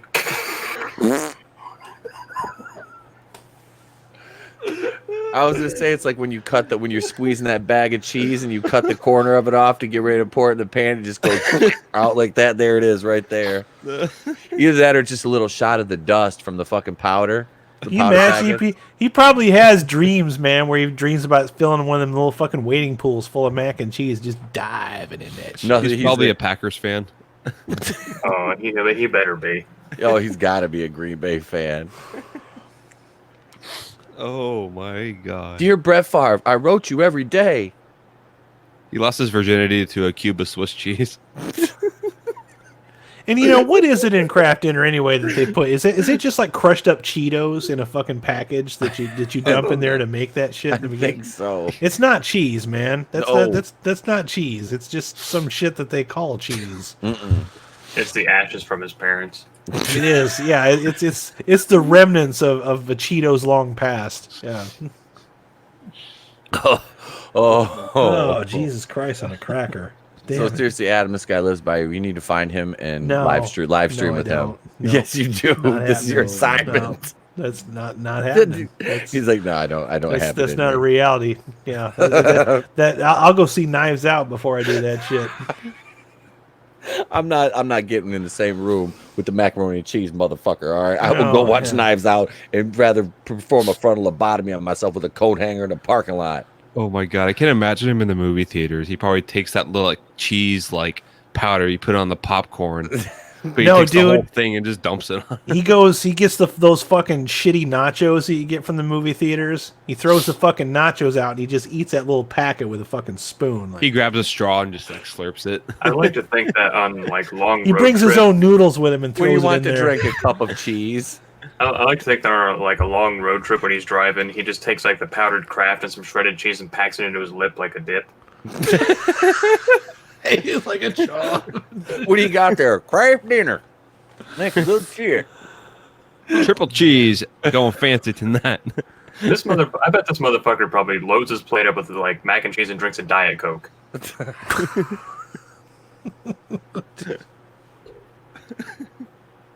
Oh God, humanity! Oh, can you imagine his stomach? It looks like that shit from Batman when fucking Jack Napier falls into the shit and comes out as. It'd be like when they cut the shark open in Jaws. Oh yeah, that. There's a fucking 1975 Buick. He didn't need a car, did he? Some other fish and a shitload of cheese. He had a school bus because they called it a cheese wagon. Those poor children. Those poor children. Wonder how he feels about Brie Larson. He'd probably eat her. You show her some respect, all right? She's a high priestess, all right? High cheestus. Hi, Yeah, cheese. she's the high priestess of the Church of Jesus Christ. Jesus Christ. Jesus Christ. I was gonna say she's got no curves. Cheese sauce, Christ on a cracker. Bree's got no curves. She's shaped like a cheese stick. Can we all collectively just start referring to the Bretards as Gudists? Goodness. Goodest. I like that. I'm gonna start calling that in the comment section. Cheeto sucking Bretards. Because I think my Brie Larson video comes out tomorrow. I don't know if it's tomorrow or Friday. That one comes out. But She's still doing shit? well, I did the video about it's actually the Captain Marvel comics. I can just picture her still running around in her Halloween costume. Ain't nobody bothered telling her Halloween's over yet. She's like, I'm Brittany, bitch. Like, no, you're 30 years old and you can't even fill out a costume. You're sad. She just running around the house going, oops, I did it again. I just wonder if the button meme of the guy sweating between the two choices. Yeah. Imagine that kid. His choices are not eating or licking Velveeta cheese off Brie Larson's feet. Ew! Why? It's already in her feet, Fuck! though. It's a good thing MJ ain't on this one. Oh, she's gonna hear that on the playback and be like, "Motherfucker!" Oh, I'm God, pretty sure you just yeah. squeeze that big toe of hers, it just comes out. No! Just pop and just pours right around there. His bowl of plain noodles. He's like, This perfect. bowl of plain noodles. Tastes like mediocrity. It tastes like mediocrity and Quentin Tarantino. Adam's gonna go throw up. This motherfucker tries a new food for once. It's a goddamn toaster strudel. He has that Velveeta packet just putting on top of the strudel. It goes on anything. It's a condiment. Yeah. Motherfucker, that is, what are you eating? That what is that? It's a beet. I just wonder what he gives out on Halloween. Does he give out those little cracker sticks with the like dippable cheese? Yeah, right, Groove. I'm good, man. Oh my god. He's about to shit himself, unlike that guy. Oh, Yeah, Christ, that dude hasn't shat in fucking probably 15 years. We took this to the depths. The article was already, and then we just took it. I saved the best for last, guys. We threw it. Yes, you did. Yes, you did. Cody is now the closer, man. That was money. See, Motherfucker. the best part is we got more entertainment out of this than we have out of Hollywood like the last 3 years. Oh yeah. But I tell you what, Sal, it's. I think it's coming around. I'm optimistic that things are going to change because things are already starting to change. I might not see it right away, but people are still, at least, are not paying for the bullshit anymore. Yo, what if Disney makes a movie about this guy, like based on a true story? This is gonna be a Lifetime movie. A man with a dairy dream. American cheese. American cheese. A Dairy Dream story. Cheese Messiah. It's that song, Suicide Messiah. I'm your dairy side Messiah. The Passion of the Cheese Sauce. The Black Label Society. Oh shit. Well, we are at exactly 3 Cheese hours Days right Rights. now. What do you guys think? Is there gas left in the tank here, or is this a good spot to kind of taper it off? Well, you know, It's up to Cody because he's a collector of the Florida stories.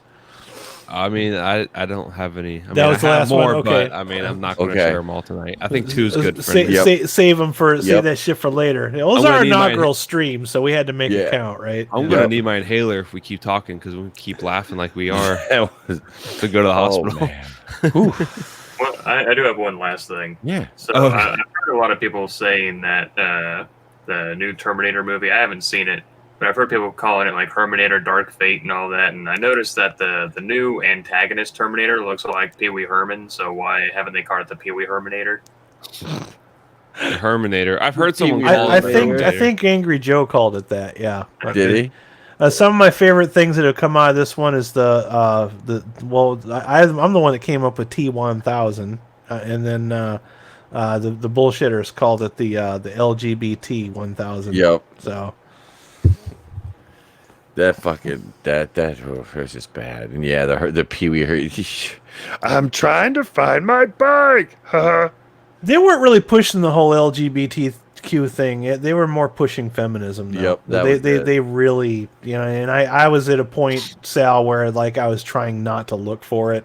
I was like trying to ignore it. I'm like, there. Dude, that chick looks like fucking Dora the Explorer. She's supposed to take on the whole Skynet. If they wanted to make that work better, what they should have done was given her a crew cut, like any other soldier. They should have given her either buzz, because she's supposed to have just come out of surgery, so she's got all these scars and shit. Just pull a V for Vendetta. Why did you give her a Save bowl it. cut? That doesn't make any fucking sense. If you literally had to take her apart to put shit inside of her, you should have shaved her head like fucking Demi Moore. I want to give her a bowl cut. It's bad enough. Ripley in Alien 3. I'm just glad that Stewart's still getting work after leaving Mad TV. That's a good question. But here's my thing. Well, like, the movie could have ended easily if she just said swipe or no swiping. And made her left her alone. And it's Cyper. And like, what? Oh. With that being said, ladies and gentlemen, this has been the premiere episode of The Boardroom. Boom. Meeting Thank- adjourned. leave your just put your money in the hat on the way out. Next week we're going to be on. Are we going to be on Cody's channel next week? Cody's channel next week. Yep. Next week we'll be on my channel on Goober Brothers Entertainment next week on Wednesday at 8:35. Y'all be there or be square. There will be links everywhere in all of our groups and on social media, Twitter, Facebook. So yeah, just follow the links, and we'll. If you're not already subscribed, get over there right now and subscribe to Goober Brothers Entertainment. Right. If you subscribe, you'll get that notification when it comes up, and then turn the bell on. So, otherwise, we'll be sure to let you know. Yep. Oh, trust me, you will know. We will make you aware. The more you know. Yeah. So that being said, go ahead and Groove. Go ahead and say goodnight. We'll just kind of work around. Let everybody plug your channels. www.raidersoflostflicks.com. Make sure you go there. Links to all the social medias, the Twitters, the Facebook group. Also on the Facebook group, I forgot to mention this in today's video. All this weekend, I'm doing watch parties, and all you gotta do is just go and join the Facebook group. One of these guys or admins will approve you, and I'll be showing movies. You can just go on my Facebook group and just watch a movie and comment on it. There's no fees or anything like that. That's going to be happening. And then next week on my channel at 8:30 p.m. every Friday, the Groovinator's Grindhouse a Go-Go. All right, and that's going to be my Saturday Night Live on Friday night type show where we shit on pop culture and talk to each other. And Pete will be there. He's hanging out with me. All right, and there'll be more jokes and shenanigans, and that'll be a weekly thing on my channel. That'll be my weekly show. So do that. Sal Vador. Oh, my turn. Okay. Sorry, I was miles away. I was thinking about macaroni and cheese. So I run a toy channel called 2 Cents Toys, where if you enjoyed my 30-40 minute rant about toys and the current toy climate, then you will enjoy my channel. I spent my entire day off, with the exception of the stream, working on a single video. I'd very much appreciate it if you could go like that video, go watch it, and subscribe. I am at 71 subscribers now. I'm trying to get to 100 by the end of the year. That's kind of been my goal since I started. And then once I'm there, I'll just see where it goes. But I am mostly caught up now on all my new toys that have come out. And I'm starting my videos about how much I love, say the Rancor or the Dewback. It's going to be kind of evolution of toys. Every once in a while, I'll start doing the new shit when they come out. But I'm going to start doing the videos that I actually want to make. So stay tuned. Man. Go like the channel. Good. And who knows? Maybe I have a San Diego Comic-Con exclusive Hulk still in the packaging, so maybe I'll do a giveaway with it. I don't know what I'm going to do with it yet. Ooh. Maybe we'll do a toy show where we all show off our little toys on the cameras. That's a definite possibility here. Yeah. We've got the group to do it. This is the group that we can do that with. This is the group to show off our toys. Yes, absolutely. Let me know what we're going to talk about beforehand, because my collection is spread out throughout my house. So I don't want to same here. I don't want to be like, wait a minute, let me go grab it, and then fall down the stairs. I can't show all of it. We'll have to just break that up into little bitty episodes. Mm-hmm. Well, I am Etep Wokuian. I've been gracious and lucky enough to host this first episode of the Boardroom, and I'm glad I got these gentlemen on board, no pun intended, to bring this thing to life and kind of give a voice, kind of like that high council feel to us smaller YouTubers down here. Like I said, it doesn't. Yeah, Pop them cheeks. Fucking tough guy snapping right there. I love it. But yeah, man, I got to I can do this. But yeah, we got this was a great first episode, and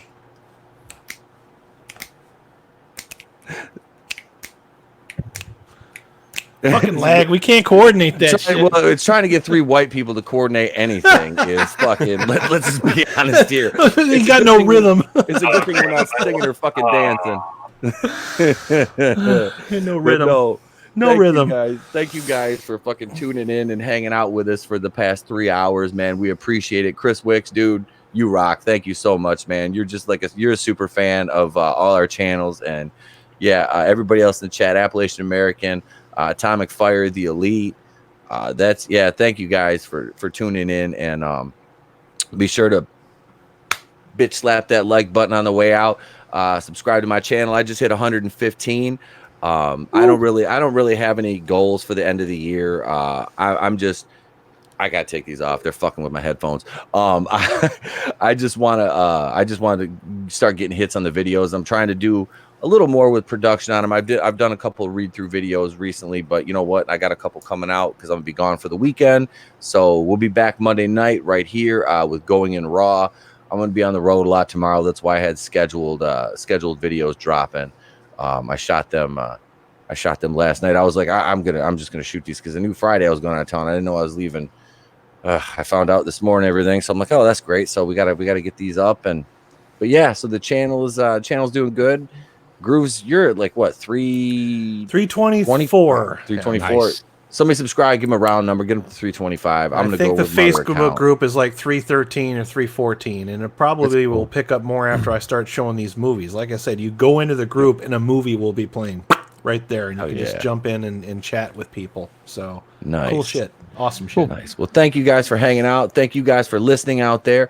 I'm Etep Wokuian, the place to be reviews. I've been here with all of you. And remember, if I don't see you, have a great day and a pleasant tomorrow. We'll see you next time. Next week, Goober Brothers, Wednesday night, 8:35. You join us right there. Do it. Do it now. Do it. Made in a jar.